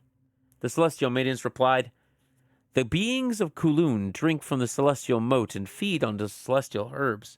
Even if you were to take them to the mortal realm, they would lose their form and abilities, and it would not be right to take that away from them. Or if they transform, we cannot predict the calamities that they may cause."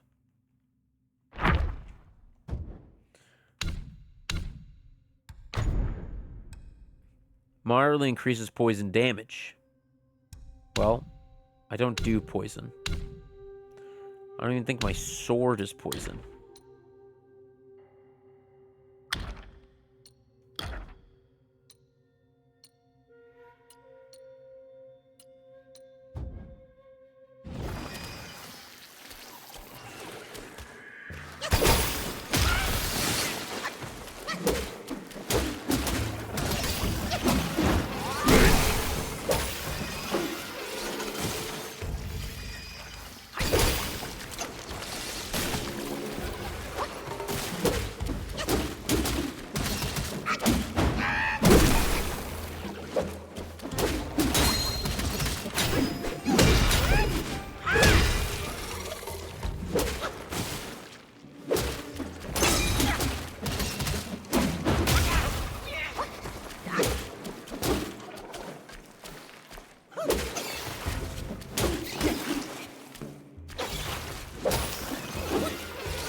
Or is it gonna blow up? Nope. Okay.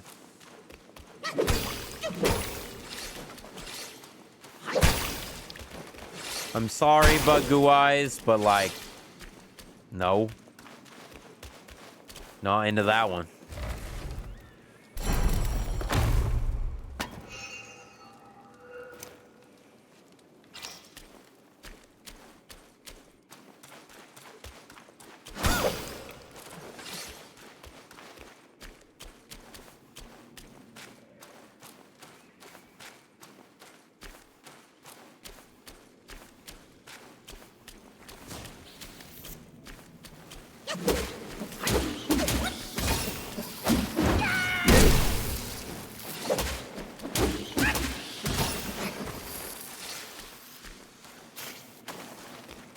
Yeah, I'm really... Oh, shit.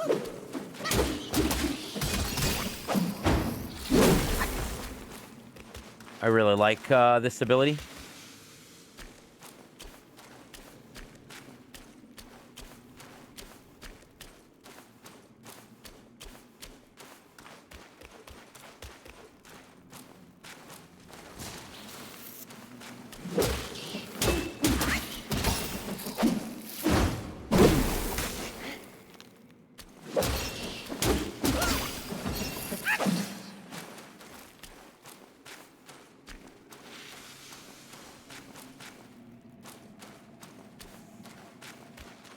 My, like, skin is crawling.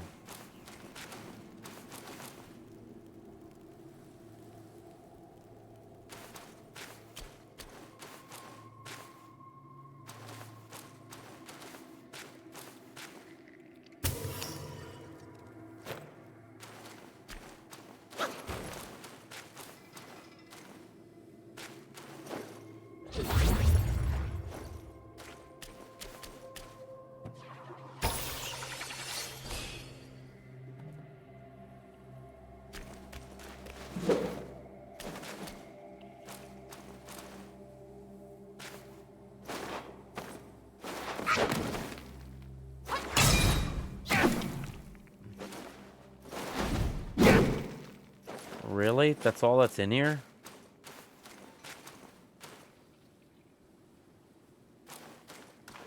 That can't be all that's in here. There's just... money? That's it? Really? That sucks.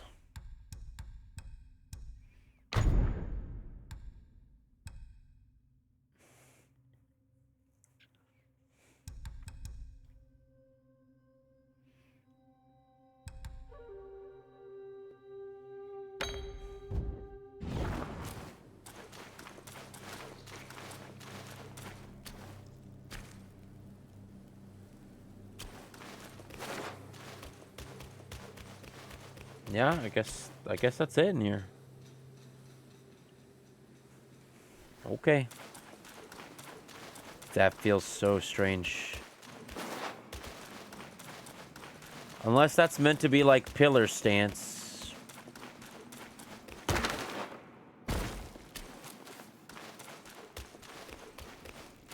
Or maybe I need to do the fire ground thing.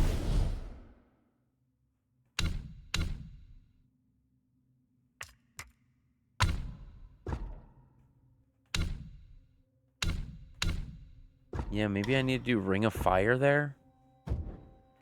I don't know. I'll come back later.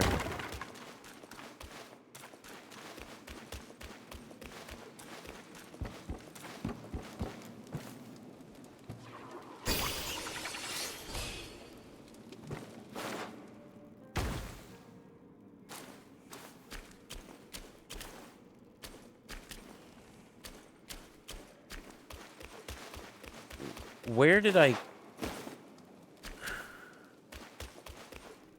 Yeah, that's where I came from.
Just in time. You'll serve for my practice.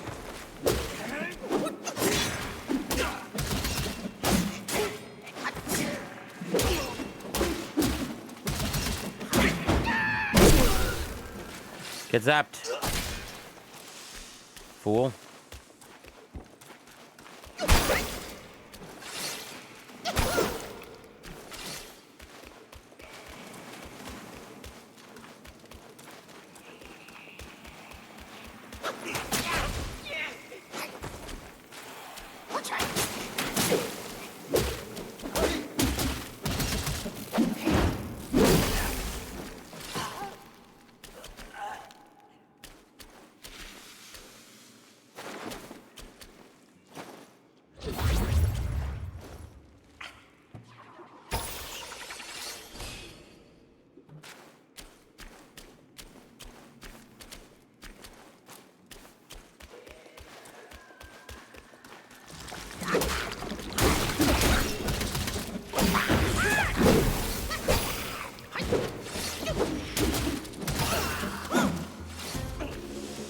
It's so strange how those guys just break apart.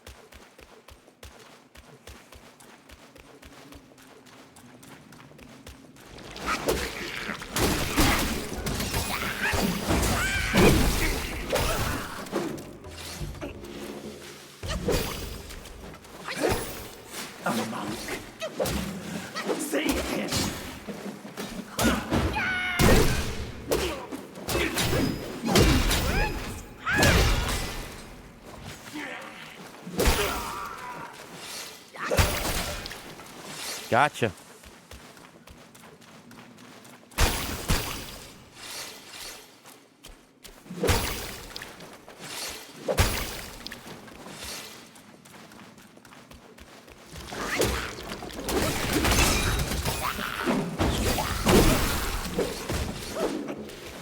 Rice cocoons.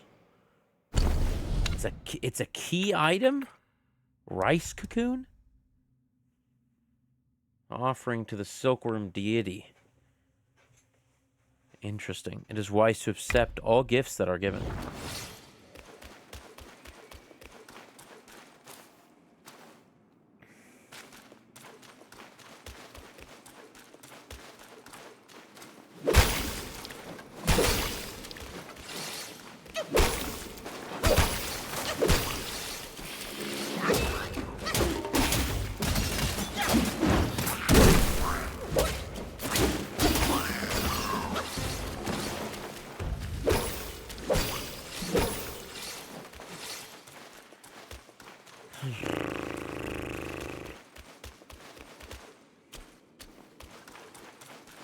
The real question is, when does this path end?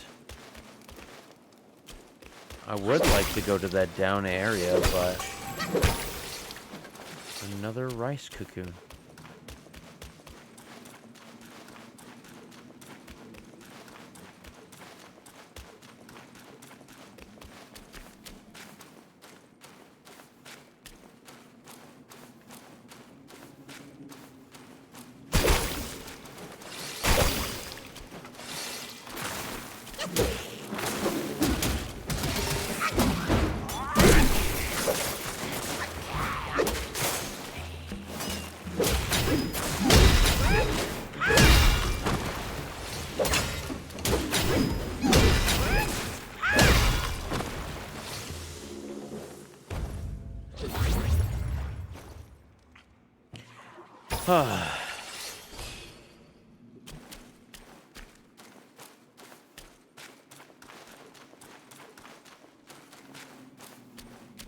That's probably the defensive state. Yeah, it is.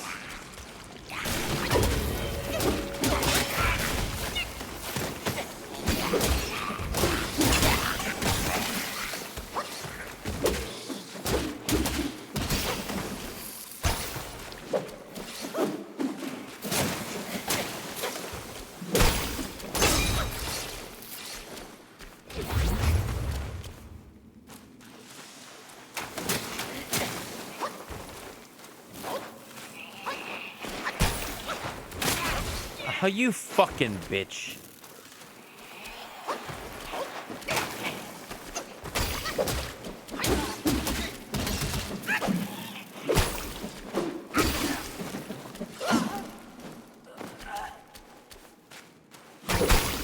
So now I have 3 rice cocoons, right? That's max? Yeah, that's max. What does that mean?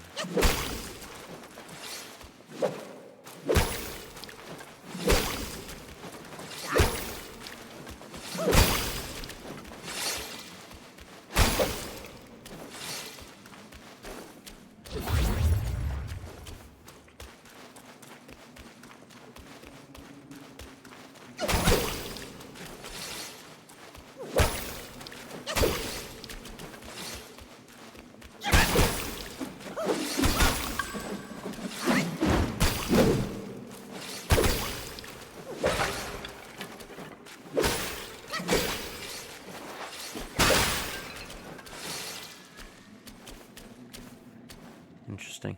It also gave me another of the curio. Double increased poison attack. How does that work?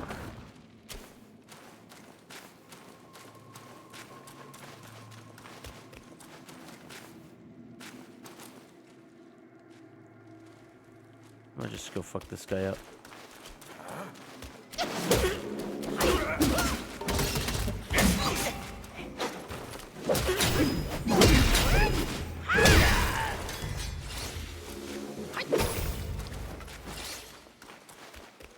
There we go. I feel quite better now. I'm gonna go this way.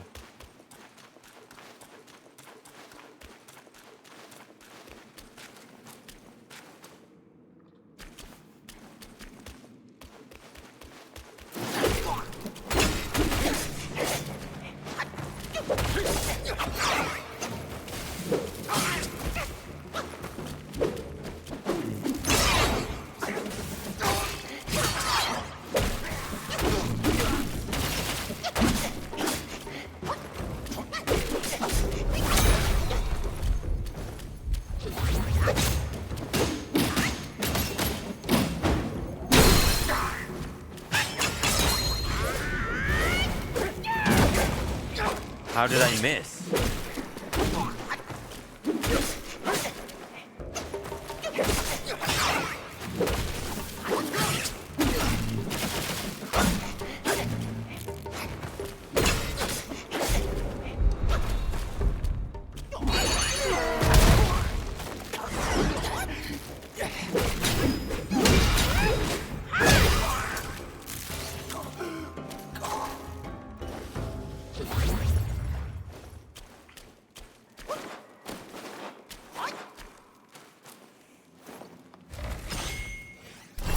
is how you get all your health bar back. Another gold tree core. That's cool. And a mine core. That's huge.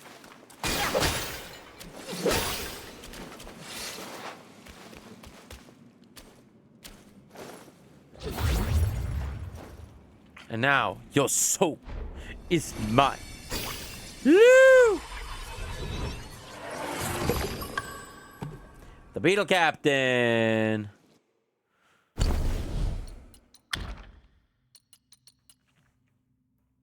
Take the form of a beetle captain and soar into the air to evade attacks, then dive down to hack foes upon landing.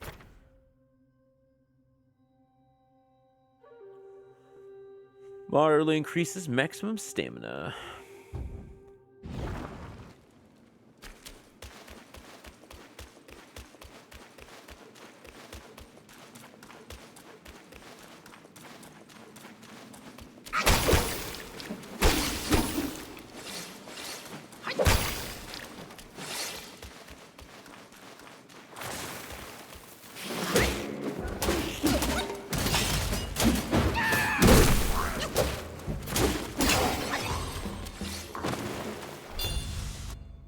Number 2.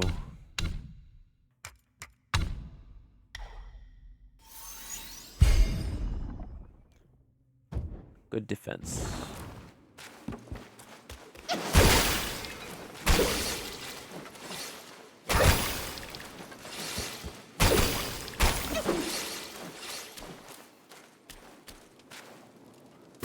If I ever get into a real spot of bother, just throw in that defensive sword.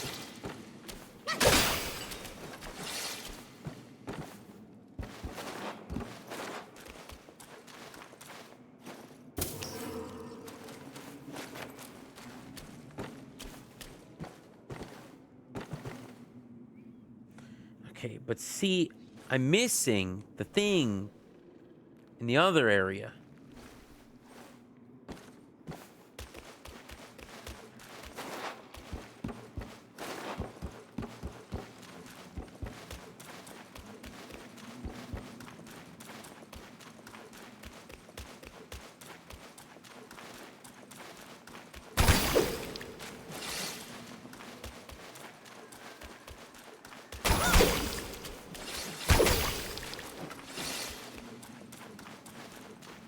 I'm missing...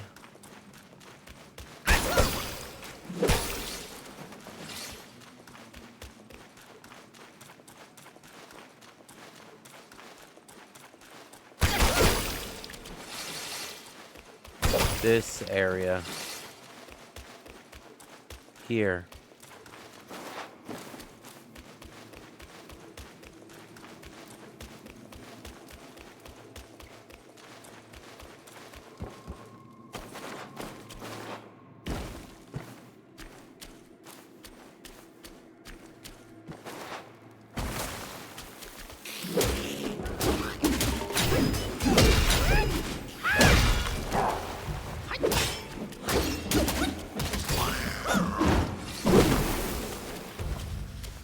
Gotcha, bug man.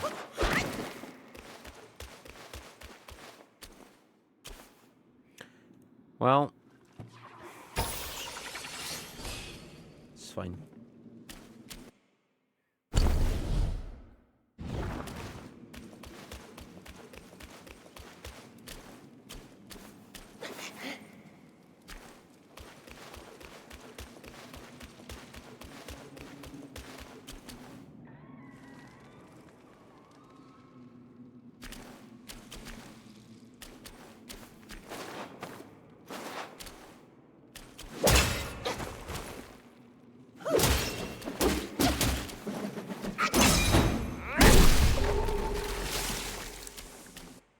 What the fuck? A clawed cocoon. Ah, shit. The world is full of hustle and bustle. How much money can you make from all the hustle and bustle? Will you be caught in a trap of heaven and earth and be entangled by the thread of chance? In the kingdom of Zuzui, a curious tale prevailed. No matter how many kings came and went, the Zhu family of royal weaving office never relocated. They wove a fabric known as celestial silk, gleaming as moonlight. Light as clouds, nobility and merchants alike clamored for it. The city's weavers seethed with such jealousy, but none could replicate it. Over time, whispers spread that the Zhus owed their skills to jade shuttle, bestowed by a red-clad immortal. One weaver was convinced that obtaining that shuttle would also secure his fortune. On a deep, dark night, he sneaked into the Zhus workshop outside the city walls during the second watch. The Zhus were rich enough to have their workshop sprawled vast and wide, and in the dead of night, not a soul was in sight. The weaver crept through the yards of draping skills when the pure white light fell upon the center of the drying racks. The moon dimmed. The darkness swallowed all but a single shining pillar joining earth and sky. The weaver stumbled towards it and discovered the pillar of light was made of countless strands of silk. Two monstrous silkworms were spinning these strands into cocoons and hanging them on drying racks. The cocoon's hooked feet grabbed the silk strands and passed the jade shuttle back and forth, weaving the exquisite fabric. Dazed, the weaver became fixated on the shuttle, convinced that owning it would endow him with the same power. But the cocoons impaled him with their sharp hooks in the blink of an eye, and as he lay dying, he saw worms crawling towards him. They carried him into the pillar of light and wrapped him in a luminous cocoon. So we know where the guy who went to go find the jade.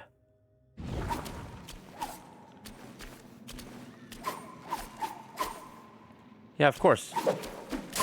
Oh, you...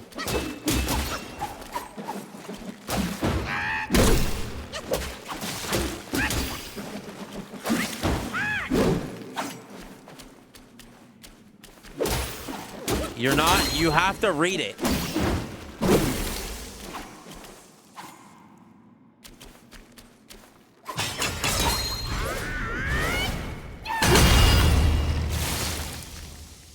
Get got. I want you to read it all.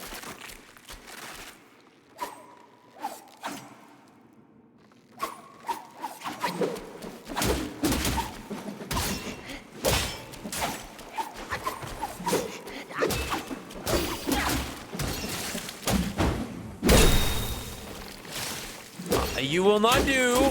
You're sorry, you will not try, you will do. You've got plenty of time.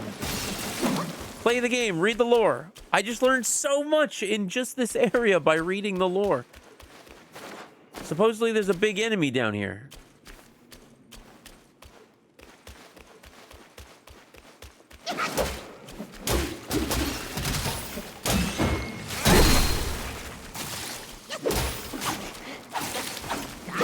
Also, I see what you mean by this sucks.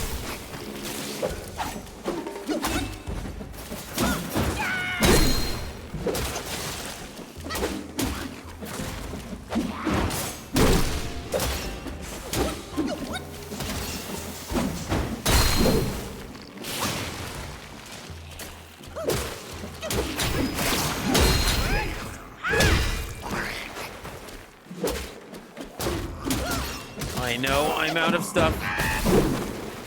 Run past them. Well, the way I play games is I kill every enemy at least once.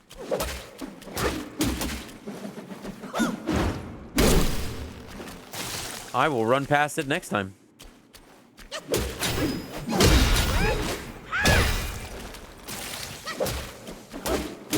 And the only way that I can get all of the lore is if I kill every enemy.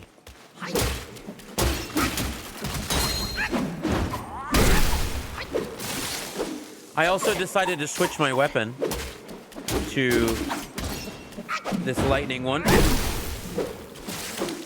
I feel like it's giving me really, really good results. I also picked up 2 of the same curio for the first time in this area, which I thought was very interesting.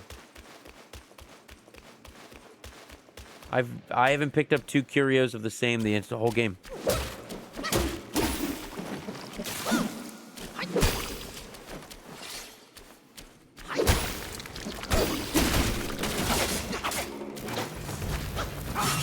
Beetle Captain, you fucking bastard.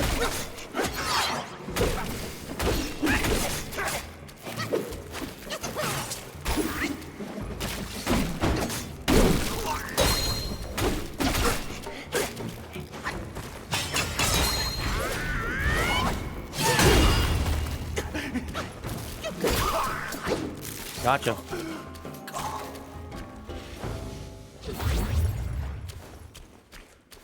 I already got that man's soul.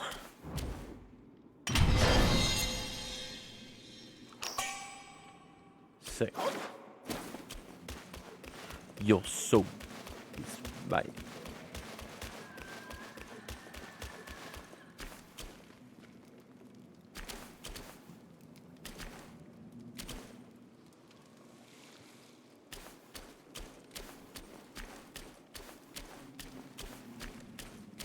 Okay.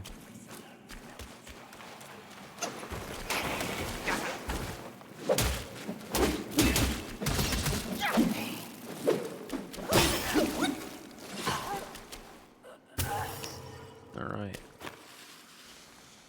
Well, there's some kind of thing over there.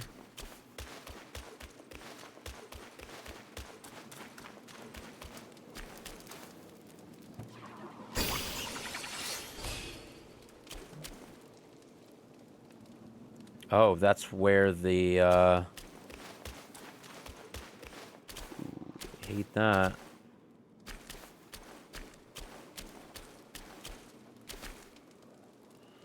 This place is so big.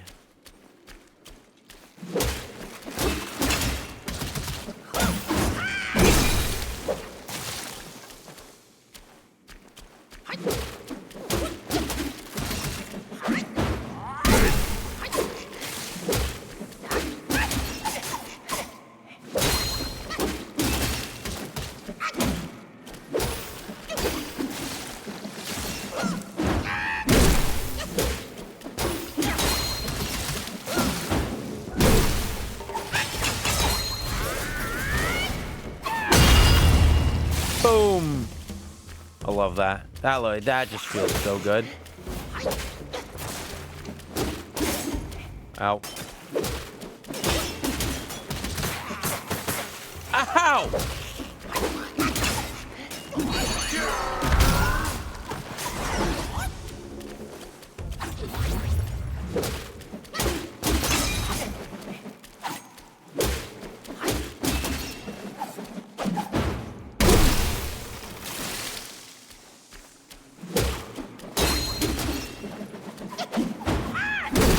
There we go. They also give you a lot of money. And they give you XP.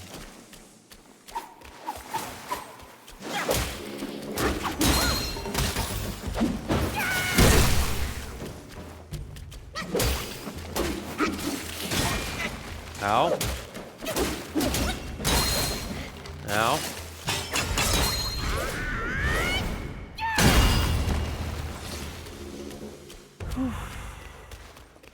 What level are you now?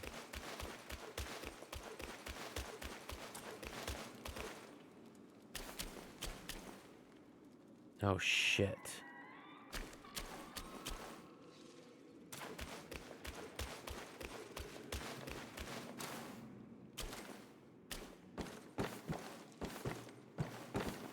Where does that go? Fuck.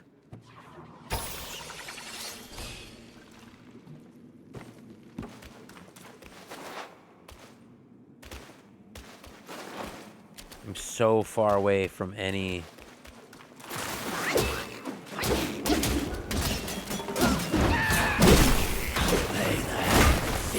Oh, fuck!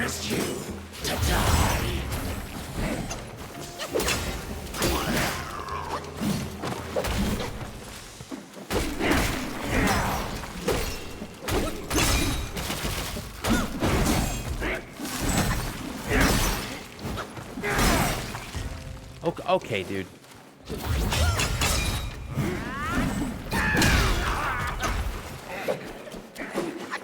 You fucking scorpion prince bitch.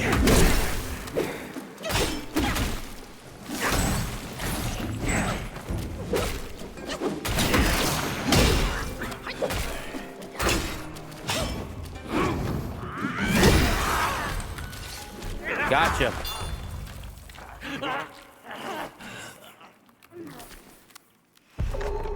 There you go.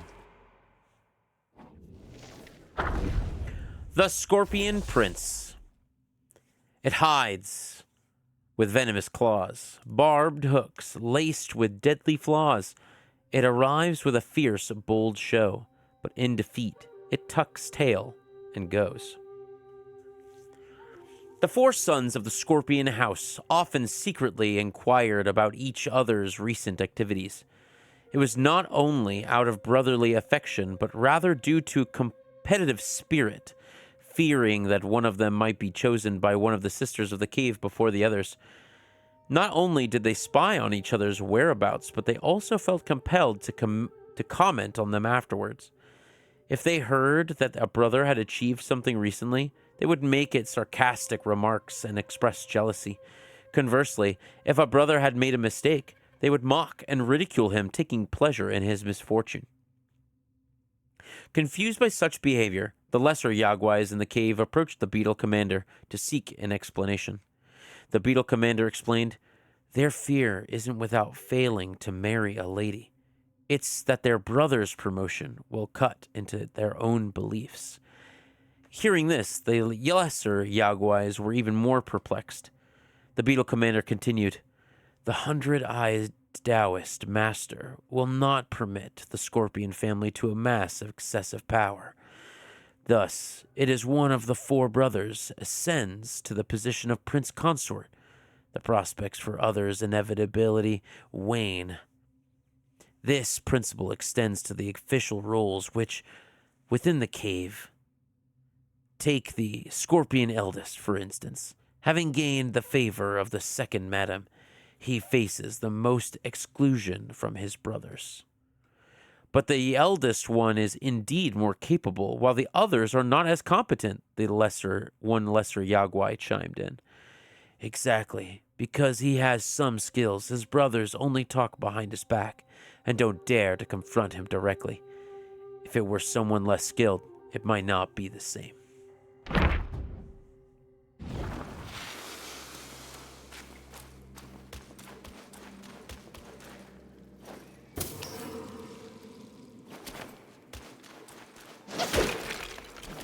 That's what I figured.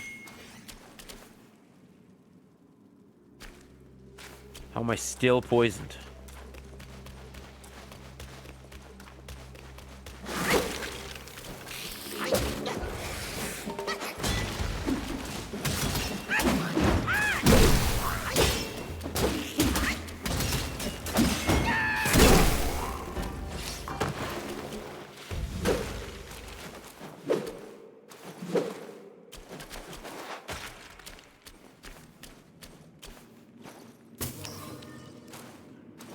Okay.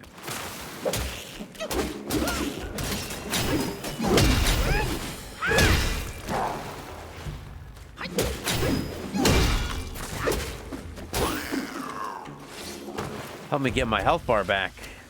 Thanks, buddy.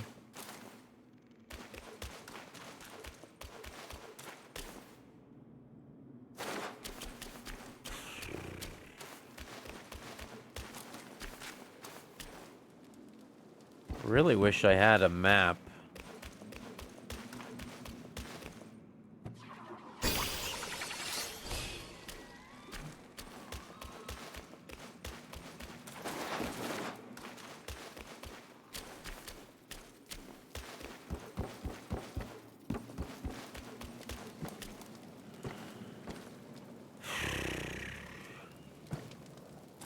See, and I also don't want to go off of any drop-off because I know I can't get back.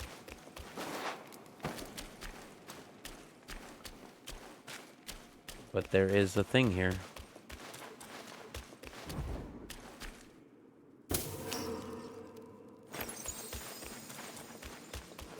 Oh, it's this area. Sick.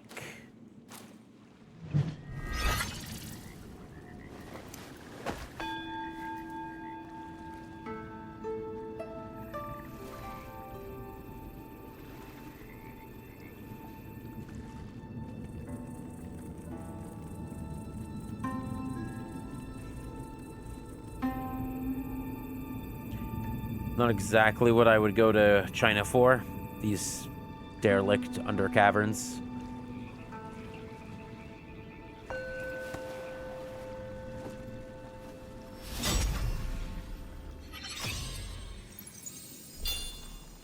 Nice! Now I will be maxed out. Oh.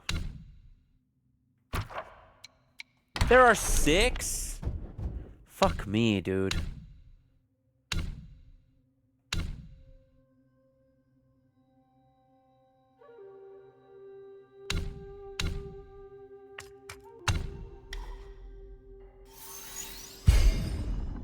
And that's maxed out defense now. 420.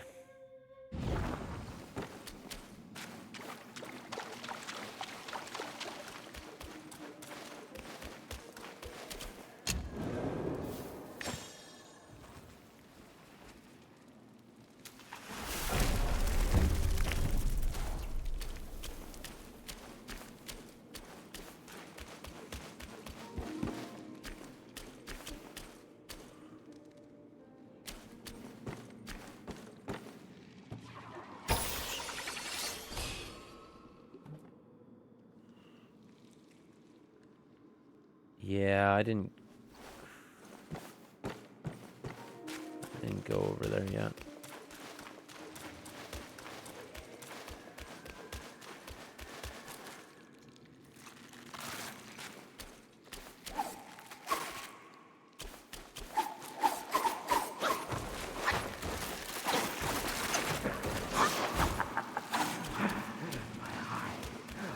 Open.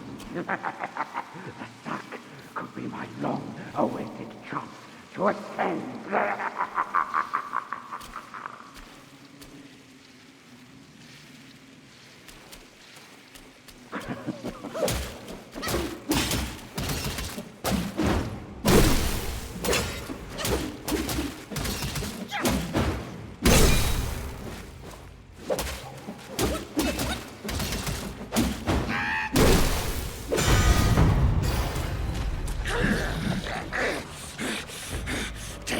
Of practice, 8 arms of mightiness. Okay.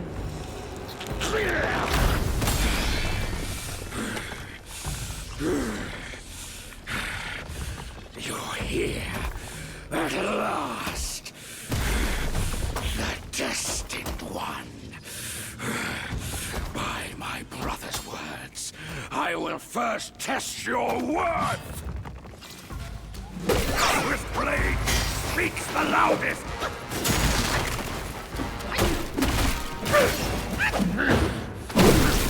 You seem fit to ruin my flawless form.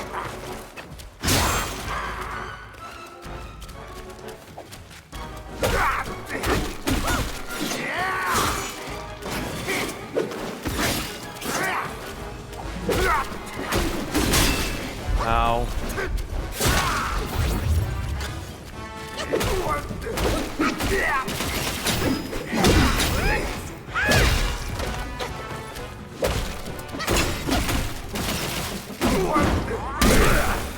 This is invigorating! I'm not the old me anymore! You will not see me lose!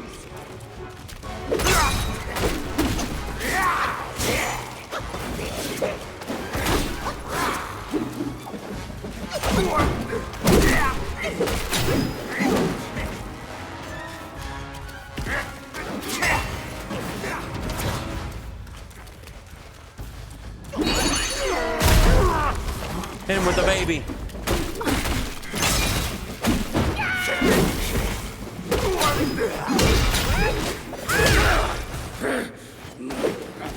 Doesn't always know the best choice.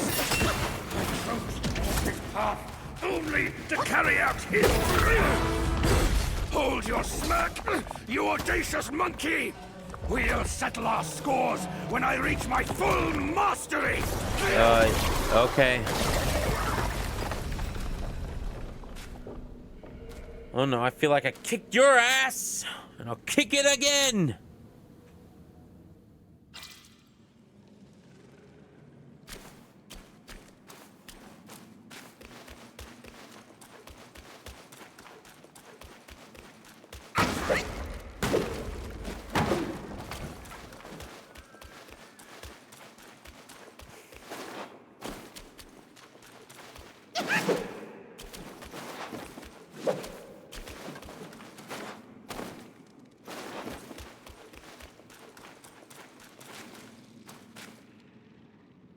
I hate that.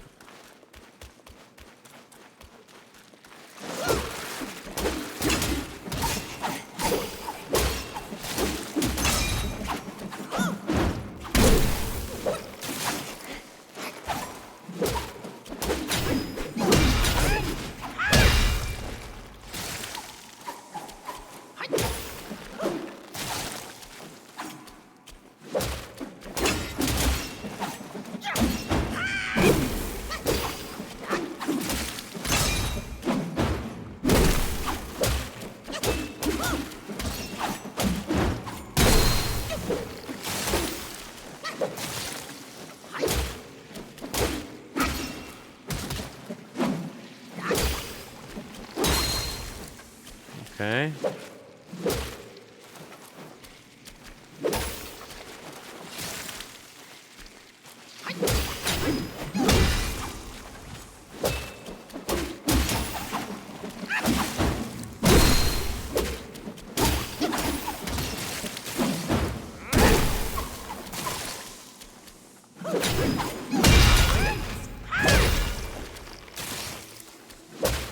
Alright, these guys are very dead. I think I'll play for like another 10, 15.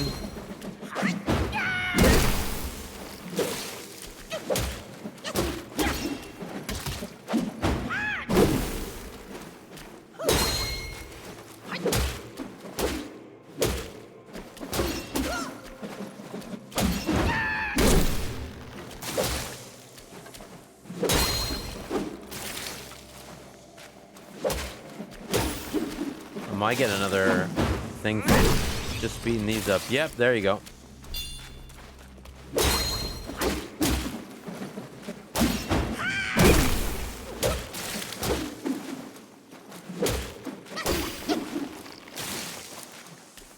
Okay.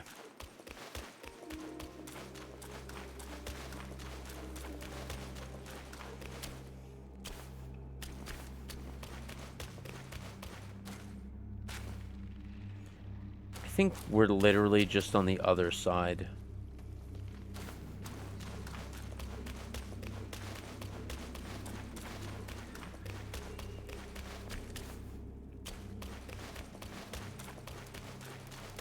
I think we're actually just on the other side, like that's where I started.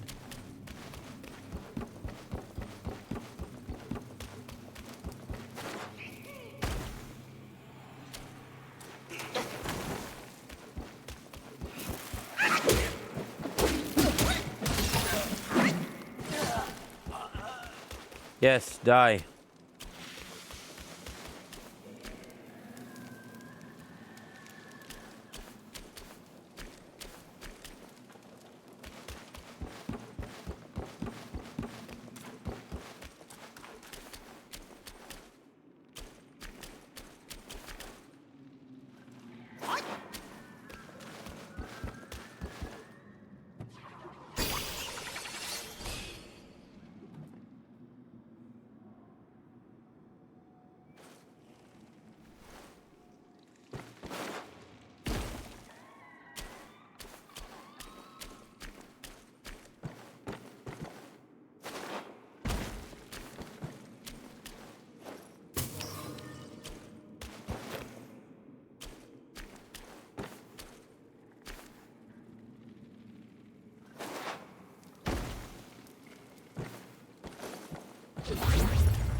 Okay.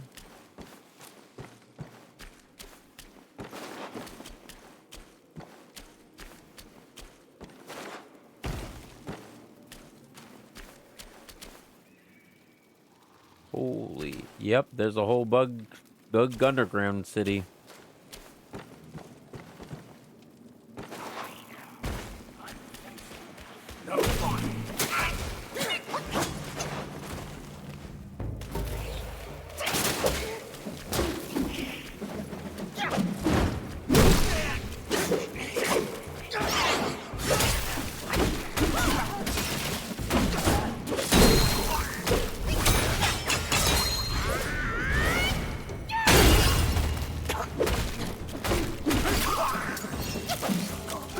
There you go.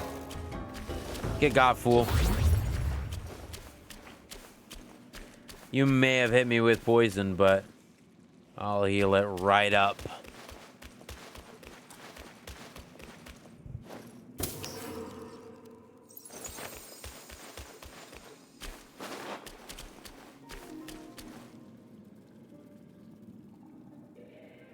More? Yeah, I might run past the things.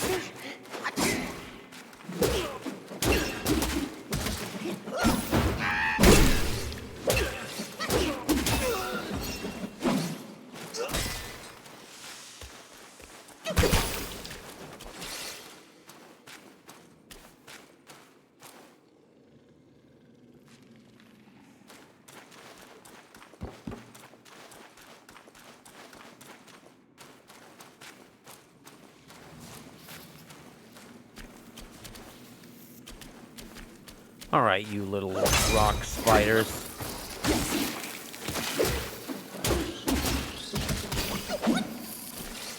So if you hit them once, they just blow up?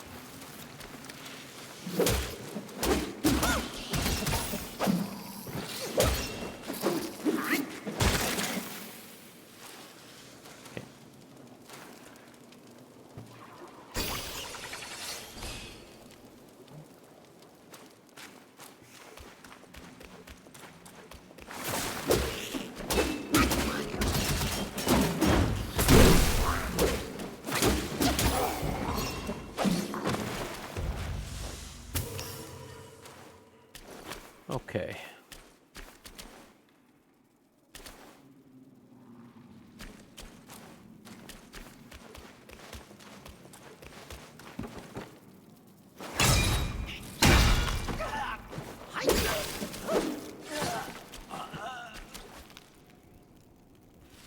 I really want to kill that thing up there.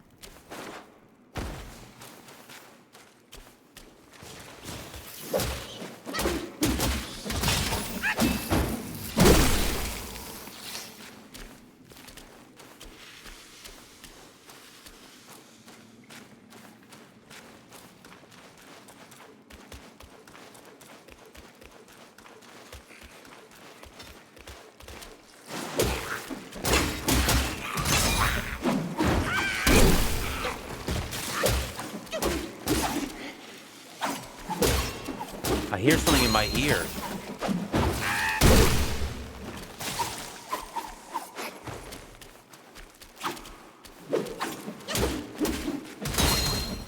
That was so weird.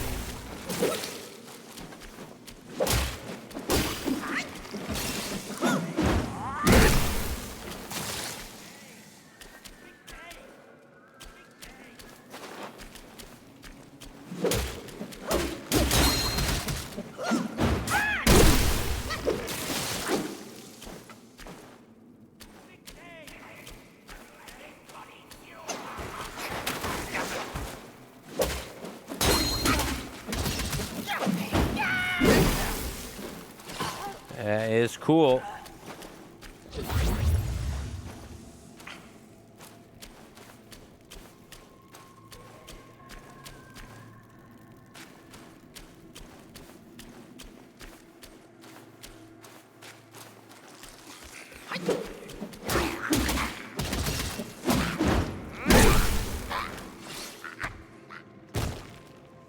Sorry. I don't know if you were just standing there. It was weird.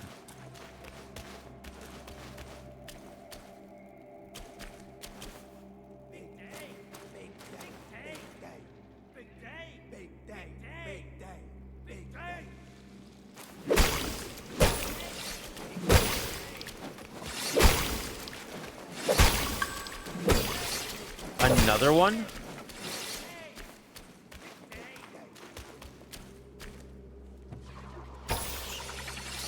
I'm not sure what's up with that.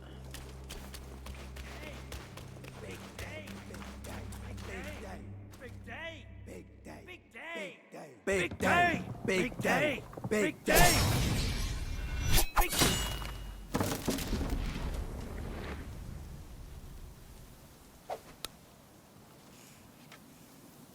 I heard there's a great treasure hidden within. You seem smart. Why don't you take a chance inside?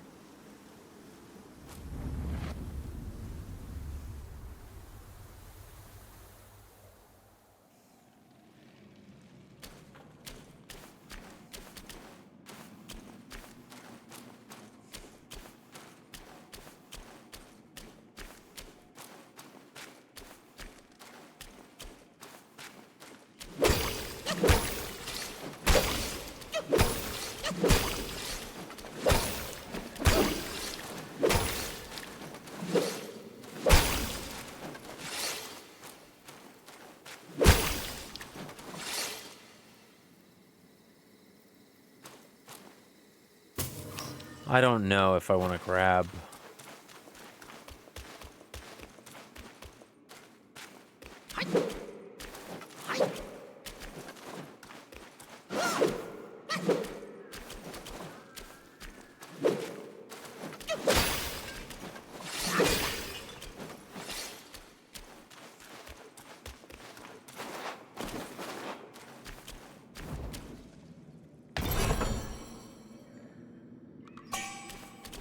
Oh.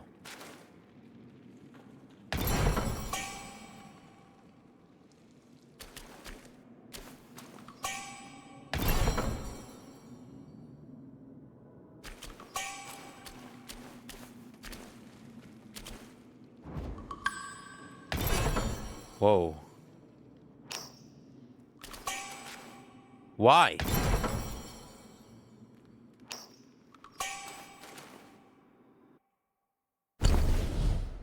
It just gave me so much shit. Each sip. No, that's the using this gourd grants moderate burn resistance and immunity from lava covered terrain for a short while.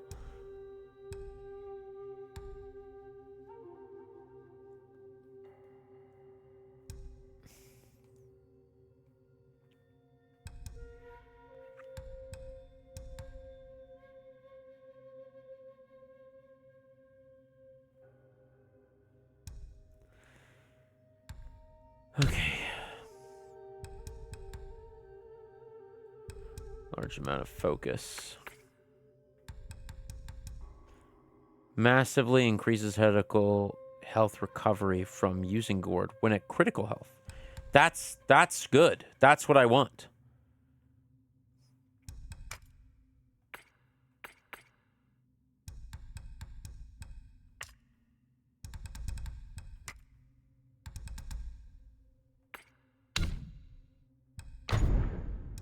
And another one. I don't know why they keep giving them to me.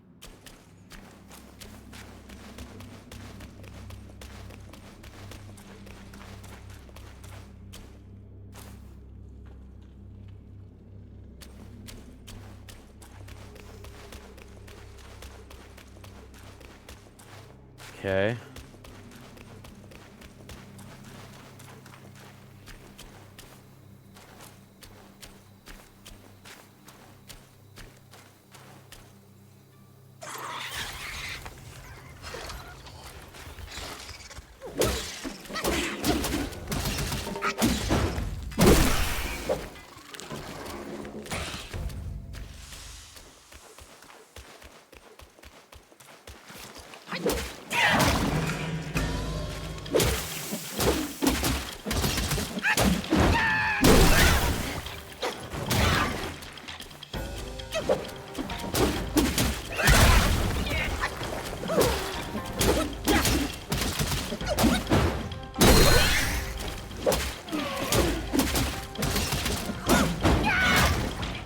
What the fuck?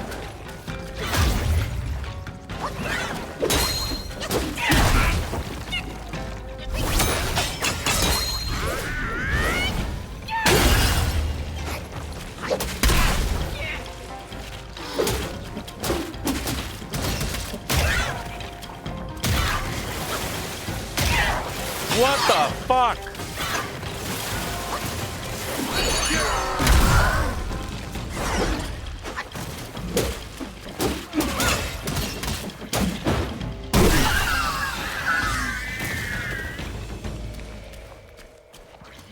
Proto armor worm.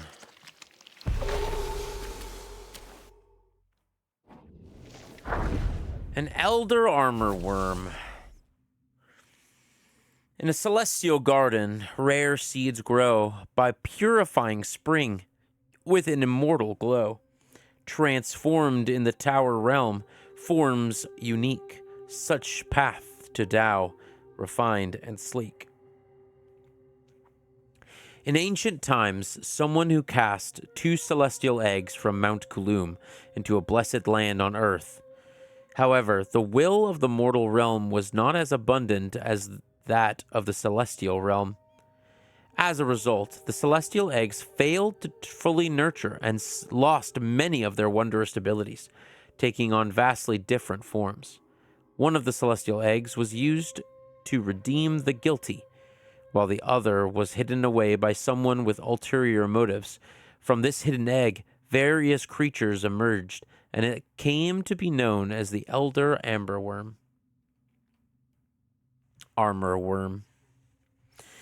Every few days, the Elder Armor Worm would produce insect eggs that resembled blood sacs. If these eggs were ingested by living beings, the larvae would devour their internal organs. Depending on the innate difference of the larva, the host would undergo a transformation, turning into many types of insects. If the eggs of the elder armor worm were not ingested, they would naturally hatch into ordinary armor worm. These ordinary armor worm would spin silk to create a cocoon, in which they used to trap their prey. The cocoons contained potent toxins that caused the trapped creatures to experience sensation of flying in the wind, as if floating on clouds instead of feeling suffocated. However, prolonged exposure to these toxins led to abnormal changes in their bodies over time. Some practitioners attempted to use this method to temper their bodies, enhance their powers. However, it was ultimately considered a deviant practice that led to the loss of sanity. Since the celestial egg entered the mortal world, many have fallen victim to its poison. The armor worm, despite its terrifying appearance, is not adept at combat. Aside from spewing filth from its mouth, it possesses no remarkable abilities. However, its continued existence and proliferation in the world suggests that it must provide some unknown benefits to certain individuals.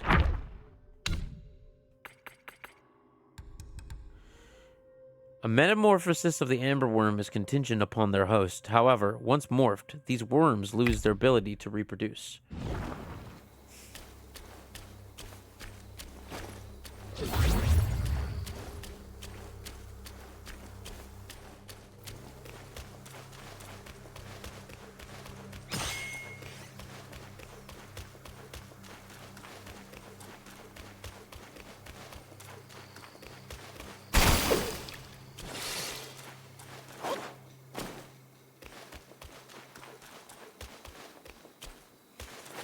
Okay, can I... Nope. How the fuck did we get here?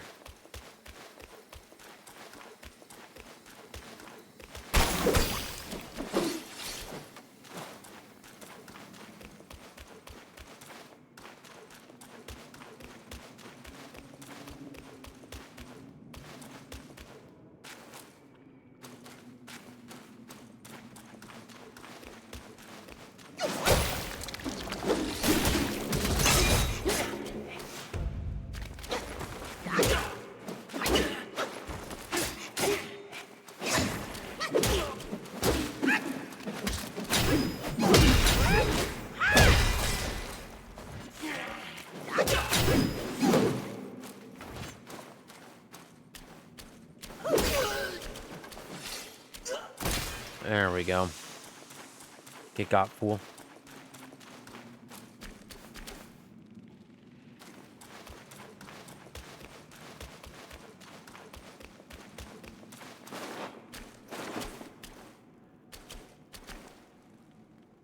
I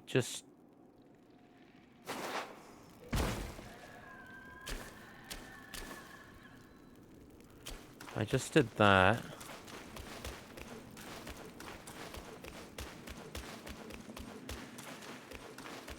I can't go across there. Wait, if I head left here. No. Okay.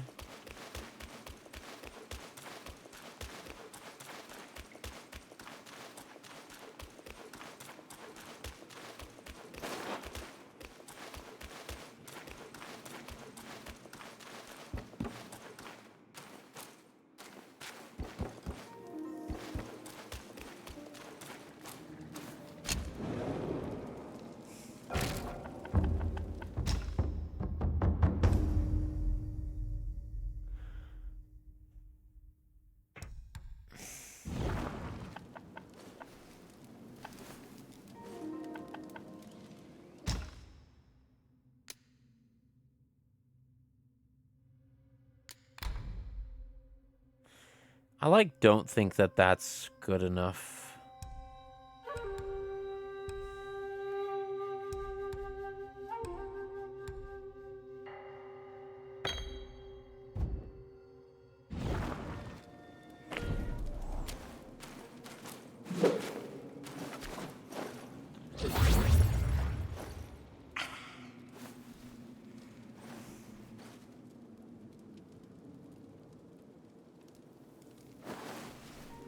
I mean, I'm happy with that.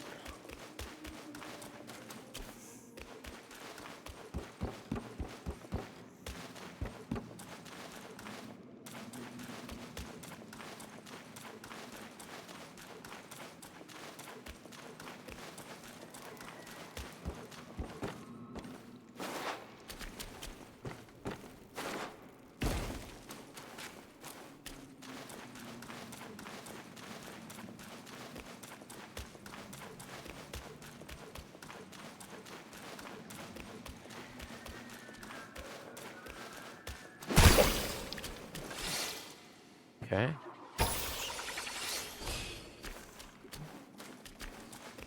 Now.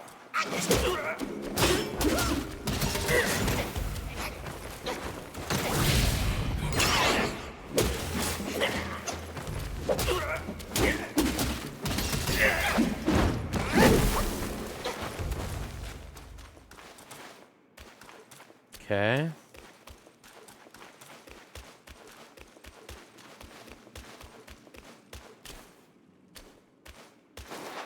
Oh, shit.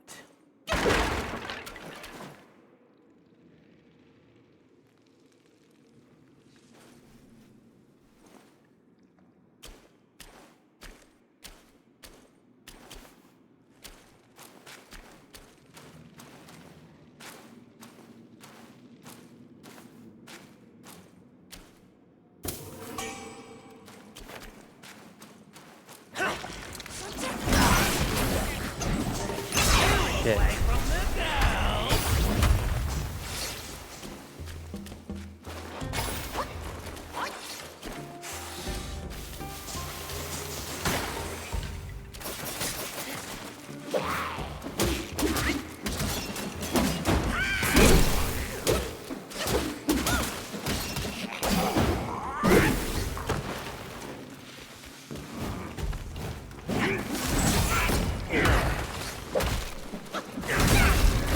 Oh my god! Oh no!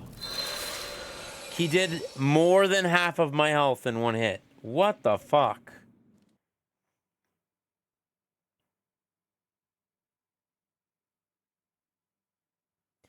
Holy fucking cannoli.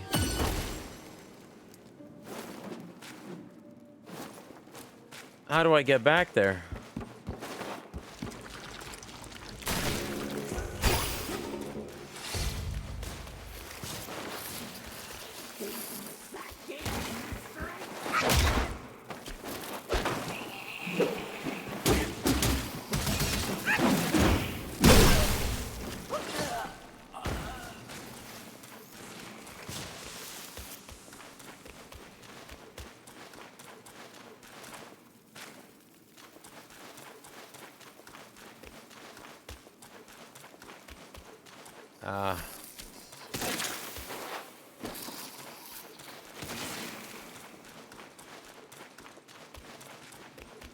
Shadows gather.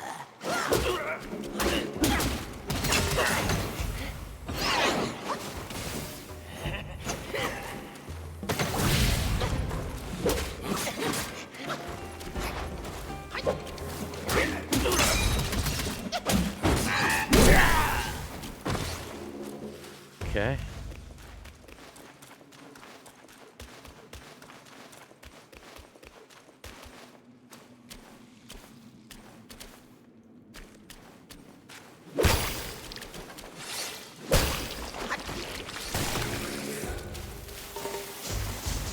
Come on, you fuck. Come on, you fuck. Eat shit.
All right. Now give me your soul. Your soul is mine. Lou!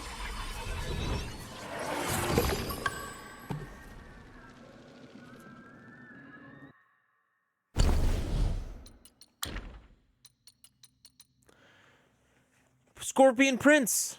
Take the form of a scorpion guai. Fling your tail to pierce through foes and inject venom into the ground to deal poison damage in a small area. Standing in it moderately increases poison damage. Wow. Actually, that's pretty cool.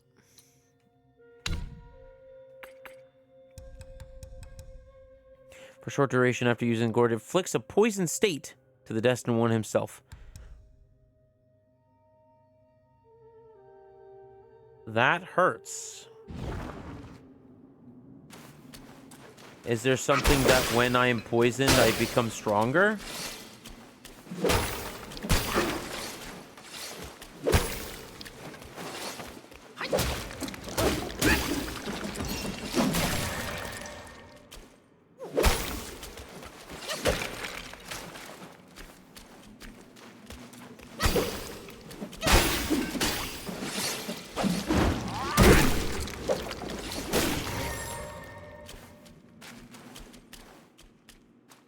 What the fuck? Where the hell did you come from?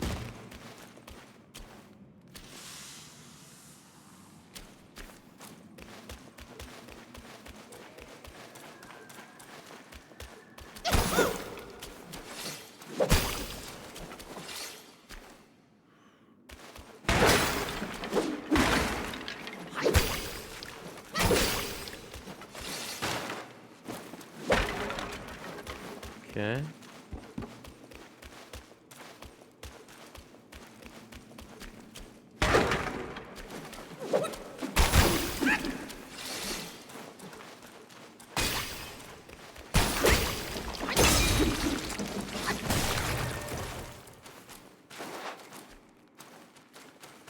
Come on, you piece of shit.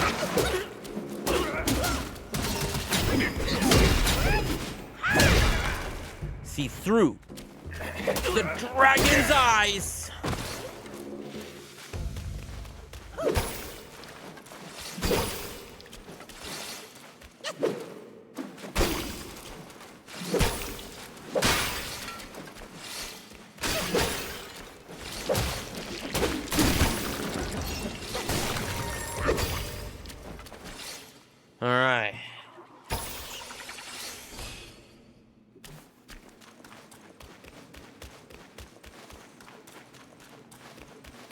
Bug City, y'all. Bug City.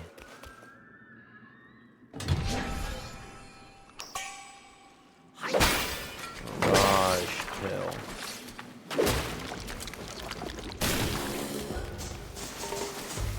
What? Oh, shit.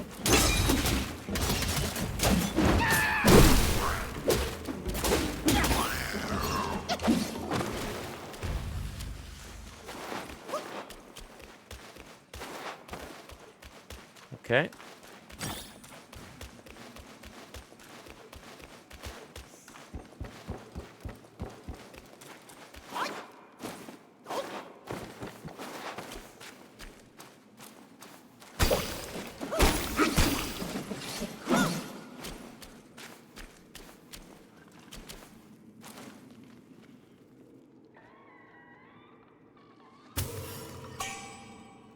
Worry-free brew.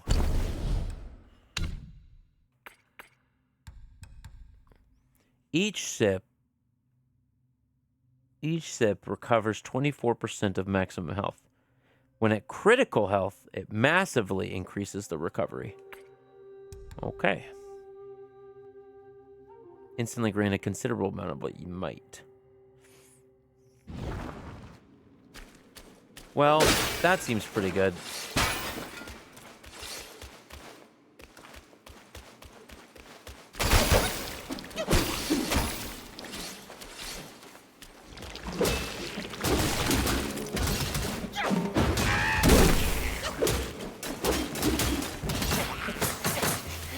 You fucking prick.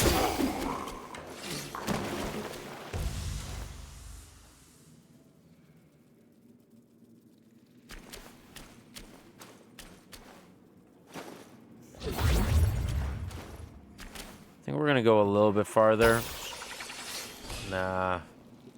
We'll just see what this purple is and then call it a night.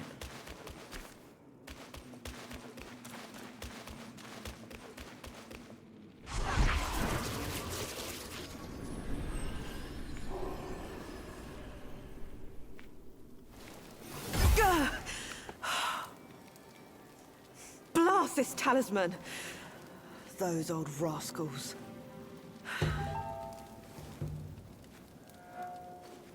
On your feet already, are you? Best keep clear of this mess. It's for your own good. Go find the pig before it's too late.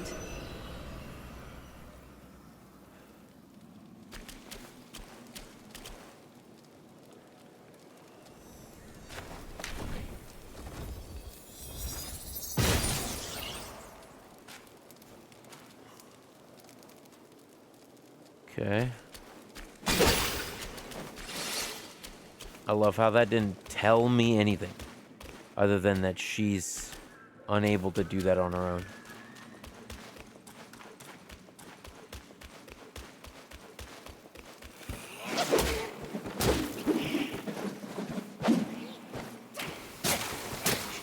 What the fuck? Fuck you, dude.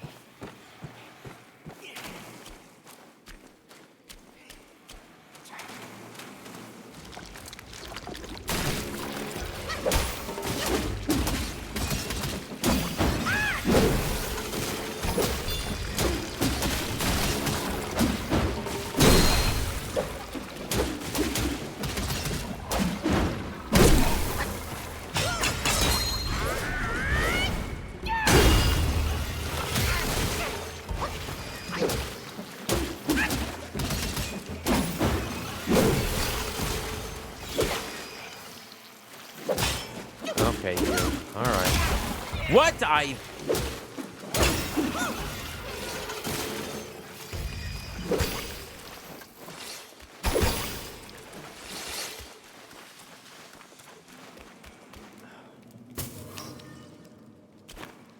Okay.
You jackalope.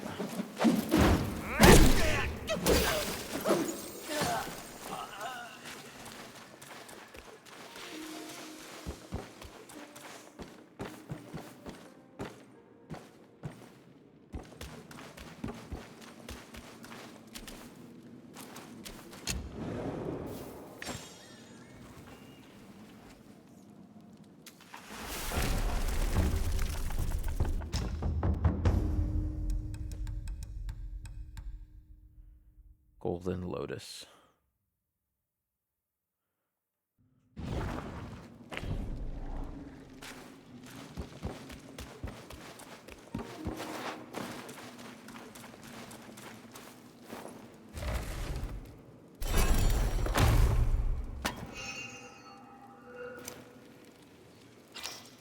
All right. Well,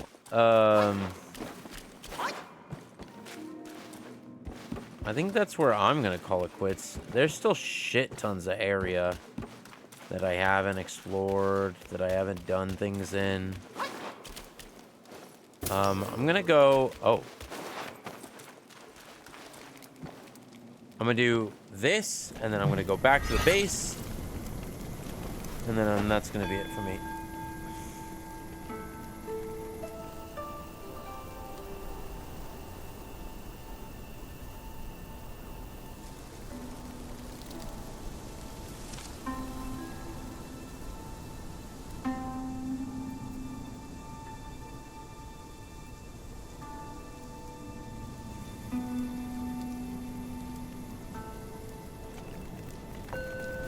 Bong!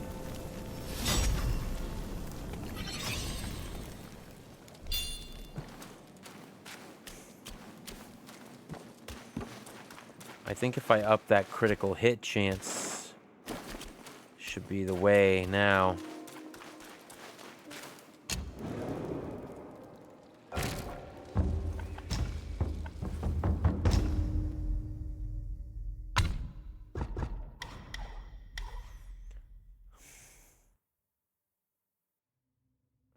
I wonder if it's like 3%. Because then it would go up to 15, then it'd be like 20% with my weapon.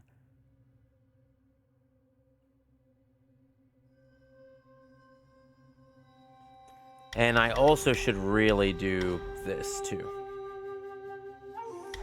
But not right now.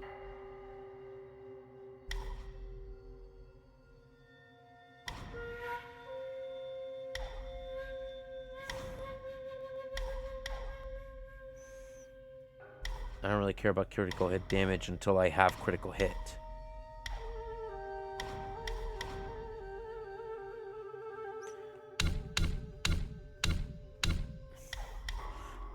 Next, attach after a perfect dodge. Moderately include then spells. Frost damage. Attack. Scorch. And those are all while transformed. Okay. I think that's the plan.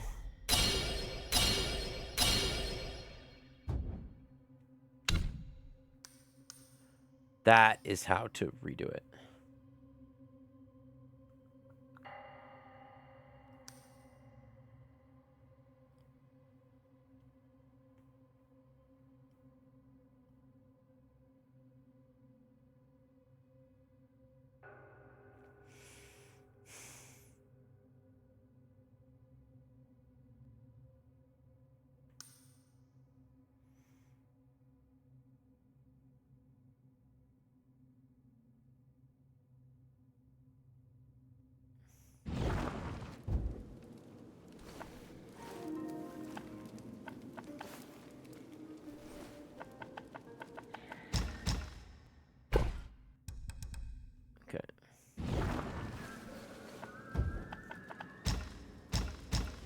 All right, let's do this. Grab some stuff, call it quits.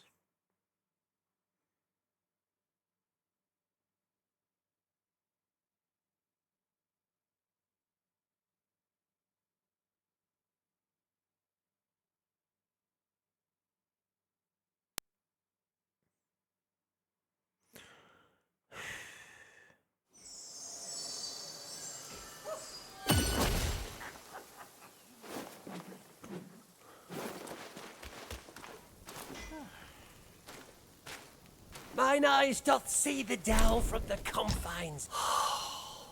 It retains the energy of both this world and beyond. I like the way he gives you that medicine. Missing one. No shame in taking the pills. More unfair the innate skills.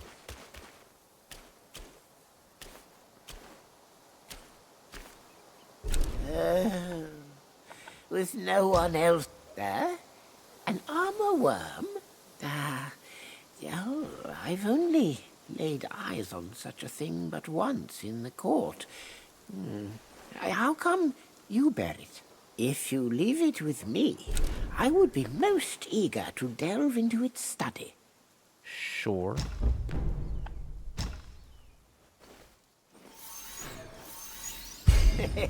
What do you think of my work? Leaving so soon? Do visit from time to time. Okay, so he's got the armor worm now.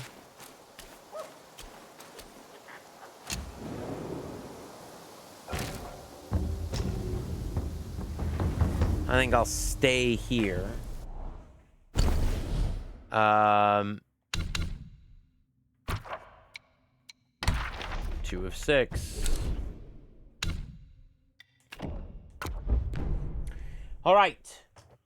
That'll be it from